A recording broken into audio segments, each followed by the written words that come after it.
ವಕ್ರತುಂಡ ಮಹಾಕಾಯ ಸೂರ್ಯಕೋಟಿ ಸಮಪ್ರಭ ನಿರ್ವಿಘ್ನಂ ಕುರುಮೇ ದೇವ ಸರ್ವಕಾರ್ಯೇಷು ಸರ್ವದಾ. ಮೊದಲಿಗೆ ಗಣಪನನ್ನು ವಂದಿಸುತ್ತಾ ಈ ಕಾರ್ಯಕ್ರಮವನ್ನ ಶುಭಾರಂಭ ಮಾಡೋಣ. ಗಜಮುಖ ನಮನ ಕಾರ್ಯಕ್ರಮಕ್ಕೆ ನಿಮಗೆಲ್ಲರಿಗೂ ಸ್ವಾಗತ. ನಮಸ್ಕಾರ, ನಾನು ಪುಷ್ಪಲತಾ ಪ್ರಭು. ಕಾರ್ಯಕ್ರಮಕ್ಕೆ ವೀಕ್ಷಕರೆಲ್ಲರಿಗೂ ಸ್ವಾಗತ. ನಮ್ಮ ಈ ಕಾರ್ಯಕ್ರಮದ ಪ್ರಾಯೋಜಕರು ಕಲ್ಲಚ್ಚು ಪ್ರಕಾಶನ ಹಾಗೂ ವೆರಿಟೋ ಮಾಧ್ಯಮ ಸಂಸ್ಥೆ. ಮೊದಲಿಗೆ ಅತಿಥಿಗಳ ಪರಿಚಯ ಮಾಡಿಕೊಳ್ಳೋಣ. ಶ್ರೀ ನಂದ್ಯ ಅರವಿಂದ ಬೆಳ್ಚಡರು ನಂದ್ಯ ಜನಾರ್ದನ ಬೆಳ್ಚಡ ಮತ್ತು ಶ್ರೀಮತಿ ರಾಜೀವಿ ಇವರ ಸುಪುತ್ರರು. 2008ರಿಂದ ಇವರು ಕ್ಲಿನಿಕಲ್ ಹಿಪ್ನೋಥೆರಪಿಯನ್ನ ಅಭ್ಯಾಸ ಮಾಡ್ತಾ ಇದ್ದಾರೆ. ಆಧ್ಯಾತ್ಮಿಕ ಹಿನ್ನೆಲೆಯ ಇವರು cosmic healing, colour healing, psychotherapy, integrated healing techniques ಮತ್ತೆ past life therapy, auto writing, pendulum dowsing, reiki master, ಈ ತರದ ಪಾರಂಪರಿಕ ವೈದ್ಯ ಪದ್ಧತಿ, ಹೀಗೆ ಹಲವು ವಿಚಾರಗಳ ಪ್ರತಿಭಾವಂತರು. ಶ್ರೀ ಶ್ರೀ ಮಚ್ಚೇಂದ್ರ ನರೇಂದ್ರನಾಥ ಯೋಗೇಶ್ವರೇಶ್ವರ ಸ್ವಾಮಿಯವರ ಶಿಷ್ಯರು ಕೂಡ. ಶ್ರೀಯುತರು ವೇದ, ಉಪನಿಷತ್ತುಗಳು, ಪುರಾಣಗಳು, ರಾಮಾಯಣ ಮತ್ತು ಮಹಾಭಾರತ ತತ್ವಗಳಿಂದ ತಮ್ಮ ಅಭಿಪ್ರಾಯವನ್ನ ಮಂಡಿಸುವುದರಲ್ಲಿ ವಿಶೇಷ ಪರಿಣತರು. 2020ರಲ್ಲಿ ಇವರಿಗೆ Indian institute of oriental heritage Kolkata ಇವರು ಜ್ಯೋತಿಷ್ ಪದ್ಮಶ್ರೀ ಪ್ರಶಸ್ತಿ ನೀಡಿ ಗೌರವಿಸಿದೆ. ಇವರು YouTube channel, Facebook, Twitter, Instagram, WhatsApp ಮೂಲಕವೂ ಕಾಣಿಸಿಕೊಳ್ತಾ ಇದ್ದಾರೆ. ತಮಗೆ ಕಾರ್ಯಕ್ರಮಕ್ಕೆ ಸ್ವಾಗತ. ನಮ್ಮ ಇನ್ನೋರ್ವ ಅತಿಥಿ ಶ್ರೀಮತಿ ಅಕ್ಷತಾ ಶೆಟ್ಟಿ ಎಡ್ಮೆಮಾರ್. ಇವರು ಕನ್ನಡ, ತುಳು ಮತ್ತು ಪತ್ರಿಕೋದ್ಯಮದಲ್ಲಿ ಸ್ನಾತಕೋತ್ತರ ಪದವಿ ಪಡೆದು ಅನೇಕ ಟಿವಿ ವಾಹಿನಿಗಳಲ್ಲಿ ಕೆಲಸ ಮಾಡಿರುವ ಅನುಭವ ಹೊಂದಿದ್ದಾರೆ. ಈ ಹಿಂದೆ ಸಂತ ಅಲೋಶಿಯಸ್ PU ಕಾಲೇಜಿನಲ್ಲಿ ಉಪನ್ಯಾಸಕರಾಗಿದ್ದ ಇವರು ಪ್ರಸ್ತುತ ಸುರತ್ಕಲ್ ಗೋವಿಂದಾಸ್ ಕಾಲೇಜಿನಲ್ಲಿ ವೃತ್ತಿ ನಿರತರಾಗಿದ್ದಾರೆ. ಆಕಾಶವಾಣಿ ಸೇರಿದಂತೆ ಅನೇಕ ಕಡೆ ತಮ್ಮ ವಾಕ್ಚಾತುರ್ಯದ ಧಾರೆಯನ್ನ ಕೇಳುಗರಿಗೆ ಉಣಬಡಿಸಿದ್ದಾರೆ. ನಮ್ಮ ಇನ್ನೋರ್ವ ಅತಿಥಿ ಮಹೇಶ್ R ನಾಯಕ್. ಇವರು ಕನ್ನಡದ ಬರಹಗಾರರು. ಕಲ್ಲಚ್ಚ ಪ್ರಕಾಶನ ಸಂಸ್ಥೆಯನ್ನ ಕಳೆದ 24 ವರ್ಷಗಳಿಂದ ಮುನ್ನಡೆಸ್ಕೊಂಡು ಬಂದಿದ್ದಾರೆ. ಅನೇಕ ಕಥಾ ಸಂಕಲನಗಳು, ಕಾದಂಬರಿಗಳು ಬರೆದಿದ್ದಾರೆ. ಜೊಂಪೆ, ಗೆಂದಾಳೆ ತೆಂಗಿನ ಮರ, ಜೋಯಿಸರ ಮಗಳು, 18 ಮೊಳ, ಅಶ್ವಾರೂಢ, ಮೊಹಬ್ಬತ್ ಕಾ ಧಾಗ, ಕುಪೋಲ ಕಲ್ಪಿತ ಇತ್ಯಾದಿ ಹಲವು ಕೃತಿಗಳ ನೇಕಾರ. ಉತ್ತಮ ವಾಗ್ಮಿ ಹಾಗೂ ಸಂಘಟಕರು ಕೂಡ. ವಿಶೇಷವಾಗಿ ಇವರು ಹಲವಾರು ದೇಶಗಳನ್ನ ಸಂದರ್ಶಿಸಿದವರು. ತಮಗೆ ಕಾರ್ಯಕ್ರಮಕ್ಕೆ ಸ್ವಾಗತ. ನಮ್ಮ ಎಲ್ಲ ಅತಿಥಿಗಳಿಗೆ ಕಾರ್ಯಕ್ರಮಕ್ಕೆ ಸ್ವಾಗತ. ಆಷಾಢ ಕಳೆದು ಶ್ರಾವಣ ಆರಂಭಿಸ್ತಾನೆ ಹಬ್ಬಗಳ ಸರಮಾಲೆ ನಮಗೆ. ನಾಗರ ಪಂಚಮಿ ಆಯ್ತು, ಆನಂತರ ವರಮಹಾಲಕ್ಷ್ಮಿ ಹಬ್ಬ, ಉಪಕರ್ಮ, ಅನಂತರ ಕೃಷ್ಣಾಷ್ಟಮಿ, ಹೀಗೆ ಸಂಭ್ರಮದ ಹಬ್ಬಗಳು ಕಳೆದು ಆನಂತರ ಕಾಲಿಡೋದು ಭಾದ್ರಪದ ಮಾಸ. ಈ ಶ್ರಾವಣದ ಸಡಗರ ಕಳೆದು ಭಾದ್ರಪದ ಮಾಸದ ಶುಕ್ಲ ಪಕ್ಷದ ಚೌತಿಯ ದಿನ ನಮಗೆ ಗಣೇಶನ ಹಬ್ಬ. ಬಹುಮುಖ್ಯ ವಿಶೇಷ ಹಬ್ಬ ಅಂತಾನೆ ಹೇಳ್ಬಹುದು. ಈ ಹಬ್ಬದ ಬಗ್ಗೆ ನಾವು ಸ್ವಲ್ಪ ಮಾತುಕತೆ ಆಡೋಣ ಹಾಗೂ ನಮ್ಮ ವಿಚಾರಗಳನ್ನ ವಿನಿಮಯ ಮಾಡಿಕೊಳ್ಳೋಣ ಅಂತ ಬಯಸ್ತೇನೆ. ಮೊದಲನೇದಾಗಿ, ನಮ್ಮ ಗಣೇಶನಿಗೆ ನಾಮಗಳು ಹಲವು, ತುಂಬಾ ಹೆಸರುಗಳಿದೆ. ನಮ್ಗೆ ಗೊತ್ತಿದ್ದ ಹೆಸರುಗಳನ್ನ ಮೊದಲಿಗೆ ಸ್ಮರಿಸಿದ ಹಾಗೂ ಆಯ್ತು. ಏನೆಲ್ಲ ಹೆಸರುಗಳು ನಿಮ್ಗೆ ಗೊತ್ತು ಅಕ್ಷತಾ ಅವರೇ? ನಾವು ಸಾಧಾರಣವಾಗಿ ಮಹಾಗಣಪತಿ ಅಂತ ಇರಬಹುದು, ವಕ್ರತುಂಡ ಅಂತ ಇರಬಹುದು, ಅಥವಾ ಗಜಾನನ, ಗಣೇಶ, ಹೀಗೆ ಹಲವು ಹೆಸರುಗಳಿಂದ ಸ್ಮರಿಸಿಕೊಂಡ್ರು ಕೂಡ ಬಹಳ ತಮಾಷೆಯಾಗಿ, ಬಹುಶಃ ಈಗಾಗಲೇ ಹೇಳಿದ ಹಾಗೆ ಸಾಹಿತ್ಯಗಳಲ್ಲಿ ಬೊಡ್ಡಜ್ಜ ಅಂತ ಕರೆದದ್ದು ಕೂಡ ಇದೆ. ಇನ್ನು ಕನ್ನಡ ಶಬ್ದವೋ ತುಳು ಶಬ್ದವೋ ಬೊಡ್ಡಜ್ಜ? ಕನ್ನಡದಲ್ಲಿ ಬಳಕೆ ಆಗಿರುವಂತದ್ದು ಬೊಡ್ಡಜ್ಜ ಅಂತ, ಮಕ್ಕಳ ಸಾಹಿತ್ಯಕ್ಕೆ ಬಳಕೆ ಆಗಿರುವಂತಹ ಒಂದು ಶಬ್ದ. ಇನ್ನು ಬಹುಶಃ ನಾವು ಕನ್ನಡದ ಶ್ರೇಷ್ಠ ಸಾಹಿತಿ ಆಗಿರುವಂತಹ ಡೊಂಡಿರಾಜ್ ಅವರ ಹೆಸರು ಕೇಳಿದ್ರೆ, ಅವರನ್ನ ಒಂದ್ಸಲ ಸಂದರ್ಶನ ಮಾಡೋ ಸಮಯದಲ್ಲಿ ಹೇಳಿದಂತ ಮಾತು, ಅವರನ್ನ ಎಲ್ಲರೂ ದುಂಡಿರಾಜ್ ಅಂತ ಕರೀತಾರೆ. ನನ್ನ ಹೆಸರು ದುಂಡಿರಾಜ್ ಅಲ್ಲ, ಯಾಕದು ದುಂಡಿಗೆ ಮಾಡಿಟ್ಟಿದಾರೋ ಗೊತ್ತಿಲ್ಲ, ನಾನು ಡುಂಡಿ ಗಣಪತಿಯ ಹೆಸರನ್ನ ಇಟ್ಟಿರುವಂತದ್ದು, ಅದು ಡುಂಡಿರಾಜ್ ಅಂದ್ರು. ನನಗೂ ಗೊತ್ತಿರ್ಲಿಲ್ಲ ಡುಂಡಿ ಗಣಪತಿ ಅನ್ನೋದು ಇದೆ. ಮತ್ತೆ ಇನ್ನು ನಮ್ಗೆ ಹೇಳೋದಾದ್ರೆ ಸ್ಥಳಗಳಲ್ಲಿ ಗಣಪತಿ ಬಹಳ ಈಗಾಗಲೇ ಗುರುತಿಸಿಕೊಂಡಿರುವಂಥದ್ದು. ಅಂದ್ರೆ ಉದ್ಭವ ಮೂರ್ತಿಯಾಗಿ ಅಥವಾ ಬಯಲು ಗಣಪತಿಯಾಗಿ, ಹೀಗೆ ಬೇರೆ ಬೇರೆ ಕಡೆಗಳಲ್ಲಿ ನಾವು ಗಣೇಶನನ್ನ ಬೇರೆ ಬೇರೆ ರೂಪಗಳಲ್ಲಿ ಬೇರೆ ಬೇರೆ ಏನು ಸಿದ್ಧಿವಿನಾಯಕನಾಗಿ ಗಣಪತಿ ಹೆಸರು ಬರ್ಲಿಕ್ಕೆ ಏನ್ ಕಾರಣ ಸರ್? ಸಾಮಾನ್ಯ ಆಧ್ಯಾತ್ಮಿಕ ನೆಲೆಯಲ್ಲಿ ನೋಡ್ಲಿಕ್ಕೆ ಅದು ಏನ್ ಕಾರಣ? ಇಲ್ಲಿ ಗಣಪತಿ ಅಂತ ಹೇಳಿದ್ರೆ ಎಷ್ಟು ಗಣಪತಿ ಅಂತ, ಇದು ಗಣಪತಿ ಅಂತ ಹೇಳುವುದು ನಾವು ನಮ್ಮ ಶರೀರವನ್ನೇ.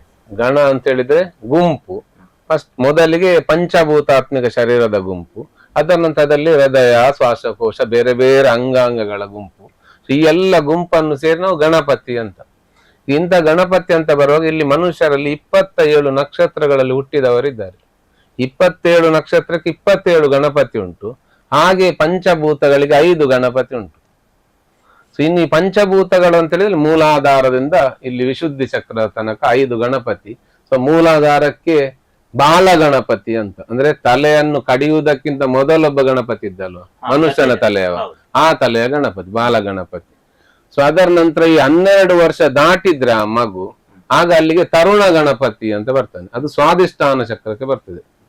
ಅದರ ನಂತರ 24 ವರ್ಷ ದಾಟಿದ ತಕ್ಷಣ ಪ್ರತಿಯೊಬ್ಬರ ಜೀವನದಲ್ಲಿ ರಾಮಾಯಣ ಅಂತ ನಡೀತದೆ. ಈ ರಾಮಾಯಣ ನಡೆಯುವಾಗ ಅದು ಮಣಿಪುರ ಚಕ್ರದಲ್ಲಿ ಅಲ್ಲಿ ಭಕ್ತ ಗಣಪತಿ ಅಂತ. ಸೊ ಆ ಭಕ್ತ ಗಣಪತಿಯ ನಂತರ ವೀರ ಗಣಪತಿ, ಅದರ ನಂತರ ಆಕಾಶ ತತ್ವಕ್ಕೆ ಬರುವಾಗ ಅಲ್ಲಿ ಶಕ್ತಿ ಗಣಪತಿ ಅಂತ. ಇದು ಪಂಚಭೂತದ ಗಣಪತಿ. ಇದಲ್ಲದೆ 27 ನಕ್ಷತ್ರಗಳಿಗೆ 27 ಗಣಪತಿ ಉಂಟು. ಒಟ್ಟಿಗೆ 32 ಗಣಪತಿ. ಈ 32 ಗಣಪತಿಗೆ ಬೇರೆ ಬೇರೆ ಹೆಸರುಂಟು. ಅದರಲ್ಲಿ ಶಕ್ತಿಗಳಿರ್ಬೋದು, ಅದರಲ್ಲಿ ಬೇರೆ ಬೇರೆ ವೈವಿಧ್ಯತೆಗಳುಂಟು. ಕೆಲವು ಗಣಪತಿ ಒಟ್ಟಿಗೆ ತೊಡೆಯ ಮೇಲೆ ಕುಳಿತುಕೊಂಡ ಶಕ್ತಿ ಉಂಟು.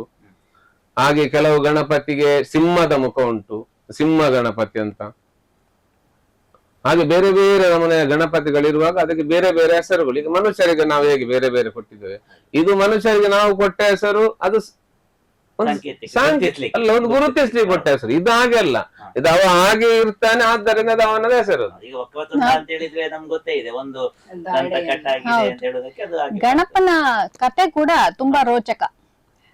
ಇದು ಕೆಲವರು ಸಣ್ಣ ಮಕ್ಕಳೇನೋ ಗೊತ್ತಿಲ್ದಿರ್ಬೋದು ಈ ಕತೆನ. ಅದಕ್ಕೋಸ್ಕರ ಒಂದು ನಾವು ಇಲ್ಲಿ ಪ್ರಸ್ತುತ ಮಾಡುವ. ತಾಯಿ ಪಾರ್ವತಿ ತನ್ನ ಮೈಯ ಕೊಳೆಯಿಂದ ಒಬ್ಬ ಬಾಲಕನನ್ನ ಮಣ್ಣಿನಿಂದ ಮಾಡಿ ಅದಕ್ಕೆ ಜೀವ ಕಳೆ ಕೊಟ್ಟು ತಾನು ಸ್ನಾನಕ್ಕೆ ಹೋಗುವಾಗ ಸ್ನಾನಗೃಹಕ್ಕೆ ಕಾವಲಿಟ್ಟು ಹೋಗ್ತಾಳಂತೆ. ಈ ಕಾವಲಿಟ್ಟು ಹೋದಾಗ ಶಿವ ಅಲ್ಲಿ ಪ್ರವೇಶ ಮಾಡ್ತಾನೆ. ಶಿವನ ಪರಿಚಯ ಇಲ್ಲದ ಈ ಬಾಲಕ ತಾಯಿ ಆಜ್ಞೆ ಮೀರಲಾರ. ಅವನು ಶಿವನನ್ನ ಪ್ರವೇಶ ಮಾಡ್ದಾಗೆ ತಡಿತಾನೆ. ಶಿವನಿಗೆ ಮೊದಲೇ ತುಂಬಾ ಕೋಪ ಅಲ್ವಾ, ಅವನು ತ್ರಿಶೂಲದಿಂದ ಈ ಬಾಲಕನ ಶಿರಚ್ಛೇದ ಮಾಡ್ತಾನೆ. ಶಿರಚ್ಛೇದ ಮಾಡಿದ ನಂತರ ಈ ತಾಯಿ ಪಾರ್ವತಿ ಸ್ನಾನ ಮಾಡಿ ಹೊರಗೆ ಬರುವಾಗ ಈ ಬಾಲಕನ ಶವ ಕಂಡು ರೋದನೆ ಮಾಡ್ತಾಳಂತೆ. ಪತ್ನಿಯ ರೋದನೆ ತಡಿಲಾರದ ಶಿವ ತನ್ನ ಗಣಗಳಿಗೆ ಆಜ್ಞೆ ಮಾಡ್ತಾನೆ, ಉತ್ತರ ದಿಕ್ಕಿಗೆ ತಲೆ ಇಟ್ಟ ಯಾರದಾದ್ರೂ ತಲೆ ತಗೊಂಡ್ ಬನ್ನಿ ಅಂತ. ಹುಡುಕ್ತಾ ಹೊರಟ ಗಣಗಳಿಗೆ ಸಿಕ್ಕಿದ್ದು ಒಂದು ಮರಿಯಾನೆಯ ತಲೆ. ಅದನ್ನ ತಕೊಂಡ್ ಬಂದು ಶಿವನು ಬಾಲಕನ ಮುಂಡಕ್ಕೆ ಆ ಮರಿಯಾನೆಯ ತಲೆಯನ್ನ ಜೋಡಿಸ್ತಾನೆ. ಅದಕ್ಕೆ ಜೀವ ಕಳೆ ಕೊಟ್ಟಾಗ ಅವನೇ ಗಣಪ. ಹೌದು, ಗಜಮುಖ. ಆ ಗಣಗಳಿಗೆ ಹೌದು ಗಣಗಳಿಗೆ ಅಧಿಪತಿಯನ್ನಾಗಿ ಕೂಡ ಮಾಡ್ತಾನಂತೆ. ಹಾಗಾಗಿ ಈ ಯಾವುದೇ ಶುಭ ಕಾರ್ಯ ಮಾಡೋದಾದ್ರೂ ಮೊದಲಿಗೆ ನಿನಗೆ ಪೂಜೆ ಸಲ್ಬೇಕು ಅನ್ನುವ ವರ ಬೇರೆ ಅದ್ರೊಟ್ಟಿಗೆ. ಬಾಲ ಮನಸ್ಸ ಆನೆ ಮನದ ಬಾಲ ಗಣಪತಿ ಅಂತ ನಾವು ತಲೆ ಹಾಕಿ ಮಲಗಬೇಡಿ ಅಂತ ಹೇಳ್ತಾರೆ ನಮ್ಮಲ್ಲಿ ಇವತ್ತಿಗೆ. ಇವ್ರು ಹೇಳ್ಬಹುದು. ಹೌದು, ಇದೊಂದು ವೈಜ್ಞಾನಿಕ ಅಂತ ಹೇಳಿದ್ರೆ ಪ್ರಪಂಚದಲ್ಲಿ ಯಾವ ಪ್ರಾಣಿಯು ಯಾವ ಪಕ್ಷಿಯು ಉತ್ತರಕ್ಕೆ ತಲೆ ಹಾಕಿ ಮಲಗುದಿಲ್ಲ. ಯಾಕೆ ಮಲಗುದಿಲ್ಲ ಅಂತ ಹೇಳಿದ್ರೆ ಅವರಿಗೆಲ್ಲ ಸ್ವಯಂಚಾಲಿತವಾಗಿ ಗೊತ್ತುಂಟು ಆ ವ್ಯವಸ್ಥೆ. ಈಗ ನಾವು ಬುದ್ಧಿವಂತರಾಗಿದ್ದೇವೆ, ಜ್ಞಾನಿಗಳಂತ ಹೇಳಿ ಹೊರಗೆ ಬಂದಿದೆ, ಈ ಶರೀರದ ವ್ಯವಸ್ಥೆಯಿಂದ ಹೊರಗೆ ಬಂದು ಈಗ ನನ್ನನ್ನು ನಾನು ಗುರುತಿಸುವುದು. ಹೀಗಿರುವಾಗ ಮನುಷ್ಯ ಉತ್ತರಕ್ಕೆ ತಲೆ ಹಾಕಿ ಮಲಗುವ ಚಾನ್ಸಸ್ ಉಂಟು. ಯಾಕೆ ಅಂತ ಹೇಳಿದ್ರೆ ಅವನಿಗೆ ಗೊತ್ತಿಲ್ಲ ಅಂತ. ಒಂದು ವೇಳೆಗೆ ಉತ್ತರಕ್ಕೆ ತಲೆ ಹಾಕಿದ್ರೆ ಏನಾಗ್ತದೆ, ಇಲ್ಲೊಂದು ಅಯಸ್ಕಾಂತವನ್ನು ತೆಗೆದುಕೊಂಡ್ರೆ ಒಂದು ನಾರ್ತ್ ಪೋಲ್ ಮತ್ತೆ ಸೌತ್ ಪೋಲ್ ಅಂತ ಇರ್ತದೆ ಅಯಸ್ಕಾಂತಕ್ಕೆ. ಈ ನಾರ್ತ್ ಪೋಲ್ ಅದು ರಿಪಲ್ಷನ್, ದೂರ ದೂಡ್ತದೆ. ಸೌತ್ ಪೋಲ್ ಮತ್ತೆ ನಾರ್ತ್ ಪೋಲ್ ಅನ್ನು ಒಟ್ಟಿಗೆ ಇಟ್ಟದ್ದು ಅಂಟುತ್ತದೆ ಅಲ್ವಾ.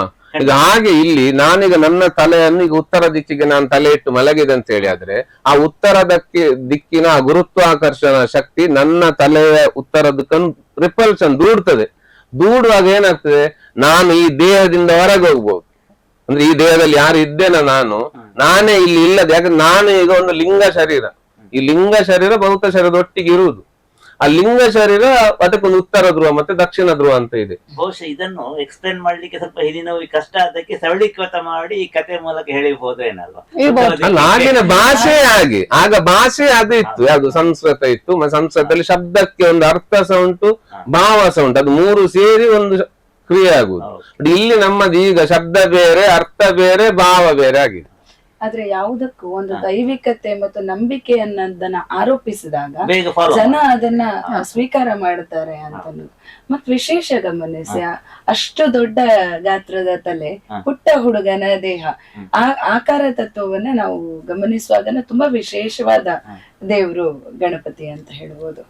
ಭೂವ್ಯೋಮಗಳನ್ನ ವ್ಯಾಪಿಸಬಲ್ಲಾತ ಪುಟ್ಟ ಮೂಷಿಕದ ಮೇಲೆ ಸವಾರಿ ಮಾಡಬಲ್ಲ. ಬಹುಶಃ ಅದು ಕೂಡ ಶಕ್ತಿಯೇ. ಯಾಕಂದ್ರೆ ನಾವು ಓಡಾಡ್ಬೇಕಾದ್ರೆ ನಮ್ಮ ಗಾತ್ರಕ್ಕೆ ತಕ್ಕನಾದ ವಾಹನದಲ್ಲಿ ಓಡಾಡ್ತೇವೆ.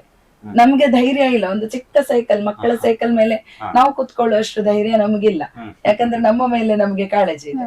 ಆದ್ರೆ ಅಷ್ಟು ದೊಡ್ಡ ಗಾತ್ರದ ದೇಹವನ್ನು, ಮುಖವನ್ನು ಹೊತ್ತ ಗಣೇಶನಿಗೆ ವಾಹನ ಇಲ್ಲಿ.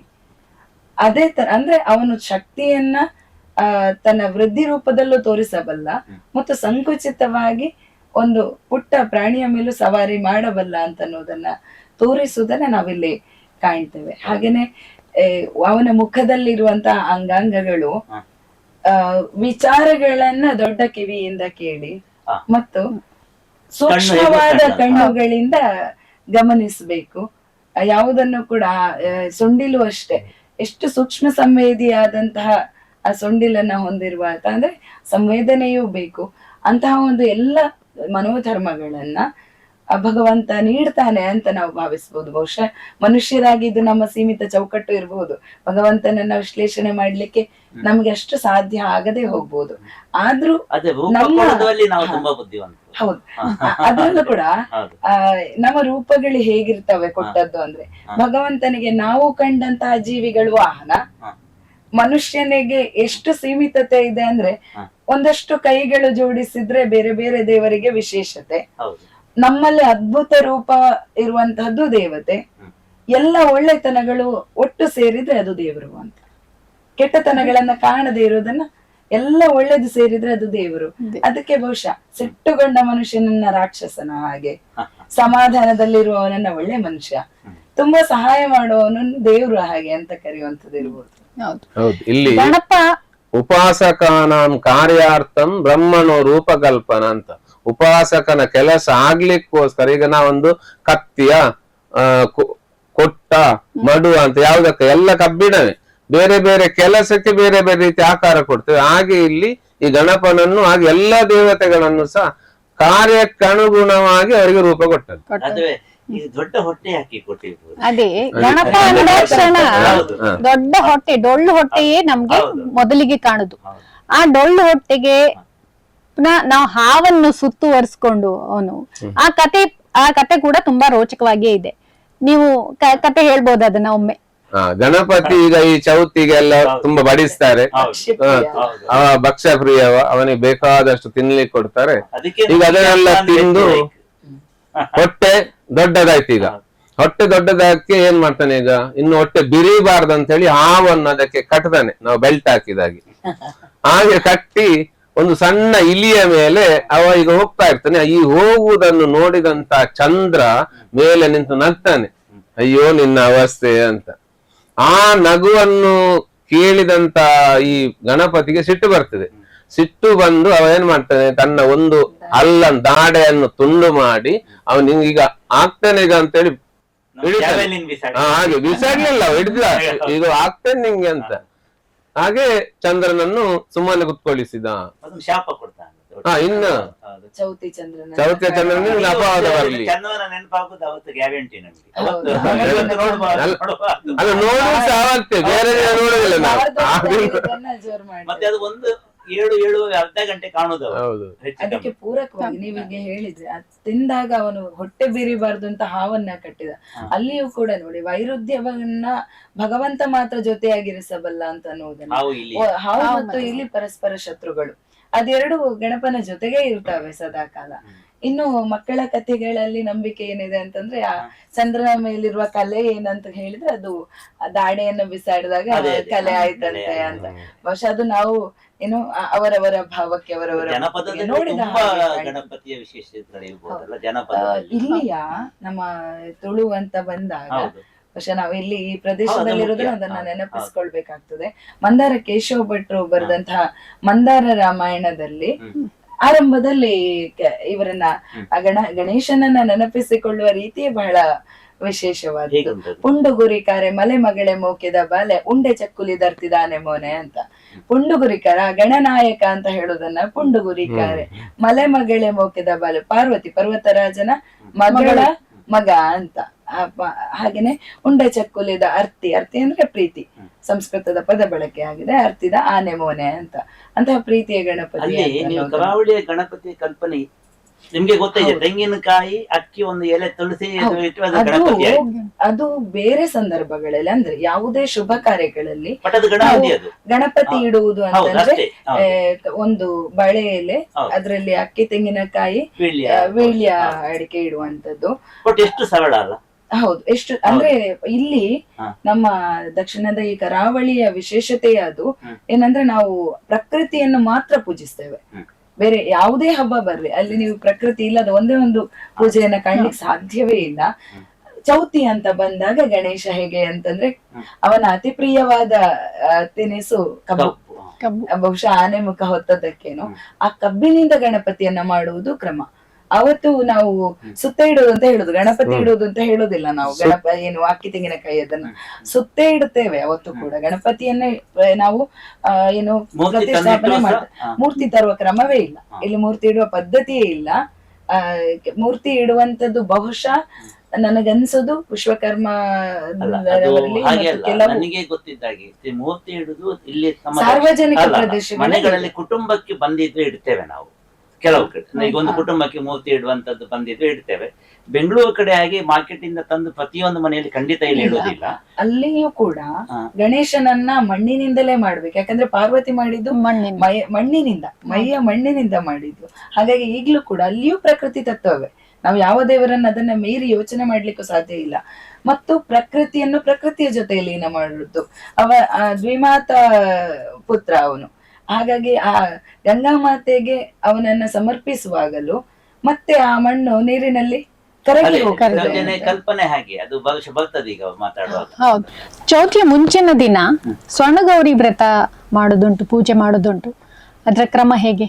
ಸ್ವರ್ಣಗೌರಿ ವ್ರತ ಅಂತ ಹೇಳಿದ್ರೆ ಹಿಂದಿನ ದಿನ ತಾಯಿ ಮನೆಗೆ ಬಂದಿರ್ತಾರೆ, ಹುಡ್ಕೊಂಡು ಮಗ ಬರೋದು ಅಂತ ಹೇಳಿ. ನನಗೆ ಗೊತ್ತಿಲ್ಲ, ಅದು ಸಪ್ಪೆ ಪಾಯಸ ಮಾಡ್ತಾವ ಅವತ್ತು. ಸಾಮಾನ್ಯ ಗೌರಿ ಹಬ್ಬವನ್ನು ಆಚರಿಸುವ ಕಡೆ ಅಥವಾ ಗೌರಿ ಹಬ್ಬದ ಆಚರಿಸುವಂತ ಕೆಲವು ವಿಧಿವಿಧಾನಗಳಿದೆ. ಈಗೆಲ್ಲ ಗೌರಿ ಮೂರ್ತಿಯನ್ನ ತಂದು ಇಡುವಂತದ್ದು ಕಲ್ಪನೆ ಇದೆ. ಮೊದಲು ಪುನಃ ಅದು ಎಲ್ಲ ಕಲಶದಲ್ಲಿ ಆಗ್ತಾ ಇತ್ತು. ಈಗ ಆಧುನಿಕತೆ ಸ್ವಲ್ಪ ಬಂದಿದೆ. ಮೊದಲಿಗೆ ತಾಯಿಯನ್ನ ಈಗ ಕೆಲವು ಕಡೆ ಏನ್ ಮಾಡ್ತಾರೆ ಅಂತ ಹೇಳಿದ್ರೆ ಅದೇ ದಿನ ಬೆಳಿಗ್ಗೆ ಗೌರಿ ಪೂಜೆ ಮಾಡಿ ನಂತರ ಗಣೇಶ ಪೂಜೆ ಮಾಡ್ತಾರೆ. ಅದು ಹಿಂದಿನ ದಿನ ಅಂತ ಲೆಕ್ಕ. ಅದು ಅದೇ ಮನೆಗಳಲ್ಲಿ ಈಗ ಮತ್ತೆ ಹೆಣ್ಣು ಮಕ್ಕಳಿಗೆ ಅಂದ್ರೆ ತವರು ಮನೆಗೆ ಹೋಗುವ ಒಂದು ಹಬ್ಬ ಆಗಿ ಕೂಡ ಗೌರಿ ಹಬ್ಬವನ್ನ ಸಾಧಾರಣವಾಗಿ ನಾವು ಮತ್ತೆ ಅದು ಸ್ವಲ್ಪ ಹಾಗೆ ನೋಡ್ಲಿಕ್ಕೆ ಹೋದ್ರೆ ಅದು ಈಗ ಹೇಳಿದಾಗೆ ನಮ್ಮ ಪ್ರಾದೇಶಿಕ ವ್ಯತ್ಯಾಸ. ಬೆಂಗಳೂರು ಕಡೆ ಅದು ಜಾಸ್ತಿ, ಕರಾವಳಿಯಲ್ಲಿ ಸ್ವಲ್ಪ ಸೀಮಿತ ಇದೆ. ಗೌರಿ ಹಬ್ಬದ ಕಲ್ಪನೆ ಇದೆ, ಬಟ್ ಸೀಮಿತ ಇದೆ. ಬಟ್ ನನಗೆ ಇವತ್ತಿಗೂ ಗೊತ್ತಿಲ್ಲ ಸಪ್ಪೆ ಪಾಯಸ ಯಾಕೆ ಮಾಡ್ತೇವೆ ಅಂತ. ಗಣೇಶನಿಗೂ ಸಪ್ಪೆ ತಿಂಡಿ ಮಾಡ್ತೇವೆ ಅಂದ್ರೆ ರುಚಿ ನೋಡದೆ ಮಾಡಬೇಕು ಅನ್ನೋದು ಒಂದು ಕ್ರಮ. ಅಂದ್ರೆ ಗಣೇಶನಿಗೆ ಆದಿದೇವನಿಗೆ ನೈವೇದ್ಯಕ್ಕೆ ರುಚಿ ನೋಡೋ ಹಾಗಿಲ್ಲ. ಮತ್ತು ಬಹುಶಃ ಅದಕ್ಕೆ ಏನು ಬೆರಕೆ ಆದದೇನು ಹಾಕುವುದಿಲ್ವ ಏನು, ಅದಕ್ಕೆ ಶುದ್ಧವಾದ ಬೆಳ್ತಿಗೆ ಅಕ್ಕಿ. ನಾವು ಅಲ್ಲಿ ಕೂಡ ಈಗ ನಾವು ಅಕ್ಕಿ ಚೌತಿಗೆ ಹಾಕ್ತಾರೆ, ಇದು ಕೊರಲ್ ಹಾಕೋ ಇಲ್ಲಿ ತೆನೆ ತುಂಬುವ ಕ್ರಮ ಇದೆ. ಯಾಕಂದ್ರೆ ಈ ನಮ್ಮ ಈ ಕೆಲವು ಉತ್ಸವದಲ್ಲಿ ಕೊಡ್ತಾರೆ, ಸಾರ್ವಜನಿಕ ಉತ್ಸವದಲ್ಲಿ ತೆನೆ ತಗೊಂಡು ಹೋಗಿ ಅಂತ. ಆದ್ರೆ ಅದು ಸಹಜವಾಗಿ ಚೌತಿಗೆ ಮಾಡುವುದು ಅಷ್ಟು ಸೂಕ್ತ ಅಂತ ಅನ್ನಿಸುದಿಲ್ಲ. ಯಾಕಂದ್ರೆ ಈಗ ಕಟಾವು ಆಗಿರುವುದಿಲ್ಲ, ಬಹಳ ಬೇಗ ಅದಕ್ಕೋಸ್ಕರನೇ ಮಾಡಿರ್ಬೇಕಾಗ್ತದೆ. ಹಾಗಾಗಿ ಸಹಜವಾಗಿ ಅದು ಸೂಕ್ತ ಅಲ್ಲ ಅಂತ ಬಟ್ ಅವತ್ತು ಮುಡಿಪು ಕಟ್ಟುದು ಅಂತ ಕೆಲವು ಕಡೆ ಮಾಡ್ತಾರಲ್ಲ, ಶುದ್ಧವಾದ ಮುಡಿಪನ್ನ ಎಲ್ಲಾ ದಿನ ಮುಟ್ಲಿಕ್ಕೆ ಆಗುದಿಲ್ಲ ಅನ್ನುವ ಕಾರಣಕ್ಕೆ ಬಹುಶಃ ಮಾಡ್ಬೋದು, ಆದ್ರೆ ಅದು ತುಳಸಿ ಪೂಜೆ ದಿನ ಹೌದು, ಹೆಚ್ಚಾಗಿ ತುಳಸಿ ಪೂಜೆ ದಿನ ಮುಡಿಪು ಕಟ್ತಾರೆ. ಪೂಜೆ ದಿನವೇ ಮುಡಿಪು ಕಟ್ಟುವಂತದ್ದು. ಮನೆಗಳಲ್ಲಿ ಗಣೇಶೋತ್ಸವ ಆಚರಿಸುವಾಗ ಏನಾದ್ರೂ ಇಂಥದೇ ಕ್ರಮಗಳು ಅಂತ ಇದ್ಯಾ ಸರ್? ಮನೆಗಳಲ್ಲಿ ಈಗ ಅವತ್ತು ಹಬ್ಬದ ಒಟ್ಟು ಆಚರಣೆ ಹೇಗೆ, ಹಬ್ಬದ ಧಾರ್ಮಿಕ ವಿಧಿವಿಧಾನಗಳು ಯಾವ ನೆಲೆಯಿಂದ ಆರಂಭ ಆಗುತ್ತೆ? ಸಾಮಾನ್ಯವಾಗಿ ಸ್ವಲ್ಪ ಬದಲಾವಣೆ ಇರ್ಬೋದು ಒಬ್ಬರಿಂದ ಒಬ್ಬರಿಗೆ, ಹೇಗೆ ಹೆಚ್ಚಾಗಿ? ಅಲ್ಲ, ಇದರ ಉದ್ದೇಶ ಏನಿದ್ರು ಬಾಲಗಂಗಾಧರ ತಿಲಕರ ಕಾಲದಿಂದಲೇ ಪ್ರಾರಂಭ ಆಗಿದೆ. ಸಾರ್ವಜನಿಕ ಅಲ್ಲಿಗೆ ನಾವು ಬರುವ ಈಗ ನಾವು ಮನೆಗಳ ಉತ್ಸವ ಆಚರಣೆ ಹೇಗಿರುತ್ತೆ ಸಾಮಾನ್ಯವಾಗಿ? ಮನೆಯಲ್ಲಿ ಗಣಪತಿಯ ಮೂರ್ತಿಯನ್ನು ಮೊದಲೇ ನಾವು ಮಾಡಿಸಿ, ಹೌದು, ಮಣ್ಣಿನ ಮೂರ್ತಿ ನೀವು ಹೇಳಿದಾಗ ಈಗ ಪ್ಲಾಸ್ಟರ್ ಆಫ್ ಪ್ಯಾರಿಸ್ ಮೂರ್ತಿಗಳೆಲ್ಲ ತುಂಬಾ ಆಧುನಿಕ. ಮತ್ತೆ ನನಗೆ ಗೊತ್ತಿದ್ದಾಗೆ ಹೊಸದಾಗಿ ಮೂರ್ತಿ ತಂದಿಡುವ ಪದ್ಧತಿಯನ್ನು ಯಾವ ಸಹ ಮಾಡುವುದಿಲ್ಲ. ಅದಕ್ಕೆ ವಿಧಿವಿಧಾನಗಳಿದೆ ಮತ್ತು ಬಿಡಬಾರ್ದು ಮೇಲೆ ಅದರಲ್ಲಿ ಅದರ ಆಕಾರ ಚಿಕ್ಕದಾಗಬಾರ್ದು ಅಂತ ಇದೆ. ಹೌದು, ಅದು ಅಂತ ಒಂದು ನಂಬಿಕೆ ಕುಟುಂಬಕ್ಕೆ ಒಂದು ಇಡ್ತವೆ. ಮತ್ತೆ ಅದು ತಿಂಡಿಗಳಲ್ಲೂ ಅಂತ ನಂಬಿಕೆ ಕೆಲವರು ಆಚರಿಸ್ತಾರೆ, ಅಂದ್ರೆ ಅದಕ್ಕಿಂತ ಕಮ್ಮಿ ಮಾಡಬಾರ್ದು ಅಂತ. ಆದ್ರೆ ಅದಾದ್ರೂ ಕಡ್ಡಾಯ ಅಲ್ಲ. ಆದ್ರೆ ಮೂರ್ತಿಯಲ್ಲಿ ಒಂದೇ ಹಿಡಿ ಆದ್ರೂ ಮಣ್ಣು ಹೆಚ್ಚು ಕುತ್ಕೊಳ್ಬೇಕಂತ ಲೆಕ್ಕ. ಅದು ಕೂಡ ಈಗ ತರ್ತೇವೆ, ಆದ್ರೆ ನಾನ್ ಚಿಕ್ಕಂದಿನ ಕೇಳಿದ ಪ್ರಕಾರ ಮೂರ್ತಿಯನ್ನ ಇನ್ನೊಂದು ಕಡೆ ಕೊಂಡು ಹೋಗ್ಲಿಕ್ಕಿಲ್ಲ. ಯಾರು ಶಿಲ್ಪಿ ಇರ್ತಾನೆ ಅವನು ಅಲ್ಲೇ ಬಂದ್ ಮಾಡ್ಬೇಕು ಆ ಜಾಗದಲ್ಲಿ. ಮನೆಯವೇ ಮಾಡ್ತಿದ್ವು ಬಹಳ ಜನ. ಅದೇ ಹಿಟ್ಟಿನ ಗಣಪತಿ ಬೇರೆ ಬೇರೆ ಇದ್ರಲ್ಲಿ ಮಾಡ್ತಾರೆ, ಅಂದ್ರೆ ಪ್ರಕೃತಿಯಲ್ಲಿ ಲೀನ ಆಗುವುದ್ರಲ್ಲಿ ಮಾಡ್ತಾರೆ. ಆದ್ರೆ ಮೂಲದಲ್ಲಿ ಮಣ್ಣು ಸೂಕ್ತ. ಮಣ್ಣು ಸೂಕ್ತ ಇವತ್ತಿಗೂ ಕೂಡ ಬಹುಶಃ ನಾವು ವಿಸರ್ಜನೆ ಪರಿಕಲ್ಪನೆಯು ಇರುವುದ್ರಿಂದ ಲೋಹಗಳನ್ನಾಗ್ಲಿ ಬೇರೆ ಯಾವುದನ್ನು ಬಳಸುವುದಿಲ್ಲ ಅಂತ ಅನ್ನಿಸ್ತದೆ. ಆದ್ರೆ ಎಲ್ಲಿಂದ ಅಂದ್ರೆ ಈ ಮೊದಲು ಬಣ್ಣಗಳ ಬಳಕೆ ಆದದ್ದು ಕಲಬೆರಕೆ ಆಯ್ತು. ದೇವರ ಮೂಲ ರೂಪಕ್ಕೆ ನಾವು ಒಂದಷ್ಟು ಅಲಂಕಾರ ಅಂತ ಹೇಳುವ ದೃಷ್ಟಿಯಿಂದ ಅದು ಬಟ್ಟೆ ಬರೆಗಳೇ ಸೌಂದರ್ಯವನ್ನ ನೀಡ್ತಾ ಇತ್ತು ಅದಕ್ಕಿಂತ ಹಿಂದೆ. ಆದ್ರೆ ಬಣ್ಣಗಳು ತುಂಬಿದ್ವು, ಆ ಬಣ್ಣಗಳು ನೀರನ್ನ ಹಾಳು ಮಾಡ್ಲಿಕ್ಕೆ ಆರಂಭ ಆಯ್ತು. ಆ ಬಳಿಕ ಮತ್ತೆ ಅದಕ್ಕೆ ಬೇರೆ ಬೇರೆ ಅಂದ್ರೆ ಸುಲಭ ವಿಧಾನಗಳು, ತಯಾರಿಕೆ ಸುಲಭ ವಿಧಾನ,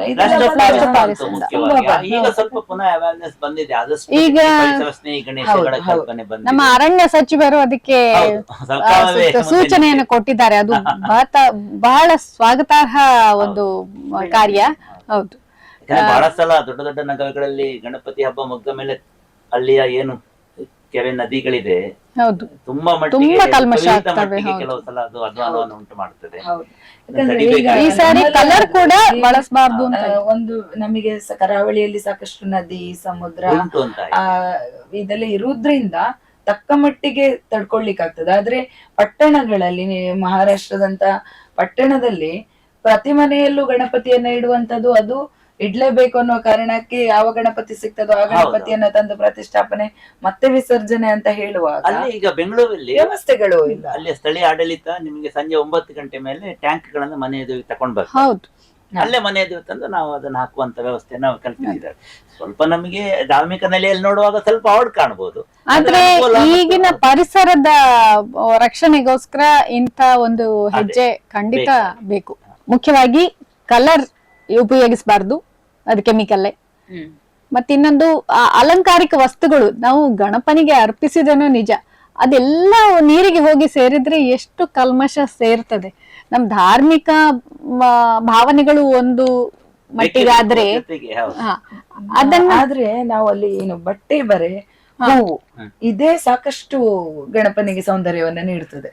ಇನ್ನು ಭಸ್ಮ ಇರ್ಬಹುದು, ಗಂಧ ಇರ್ಬಹುದು, ಈ ಬಳಕೆಗಳೇ ಅವನಿಗೆ ಬೇಕಾದ ಅಲಂಕಾರಕ್ಕೆ ಸಾಕಷ್ಟು ಮಾಡಬಹುದು. ಬಹುಶಃ ಒಬ್ಬ ಕಲಾವಿದನಿಗೆ ಅದು ಸಾಕಷ್ಟು ಆಯ್ತು, ಸಾಕು. ಬಟ್ ಈಗ ಏನಾಗಿದೆ, ಸ್ವಲ್ಪ ನಾವು ಎಲ್ಲೋ ಒಂದ್ಸ ಮಾಡರ್ನೈಸ್ ಆದ ಕಾರಣ ಮಾರ್ಕೆಟ್ ಅಲ್ಲಿ ಸಿಗುವ ಪ್ಲಾಸ್ಟಿಕ್ ಆಧಾರಿತ ತಂದು ಸುತ್ತಮುತ್ತಲು ಇಡ್ತೇವೆ.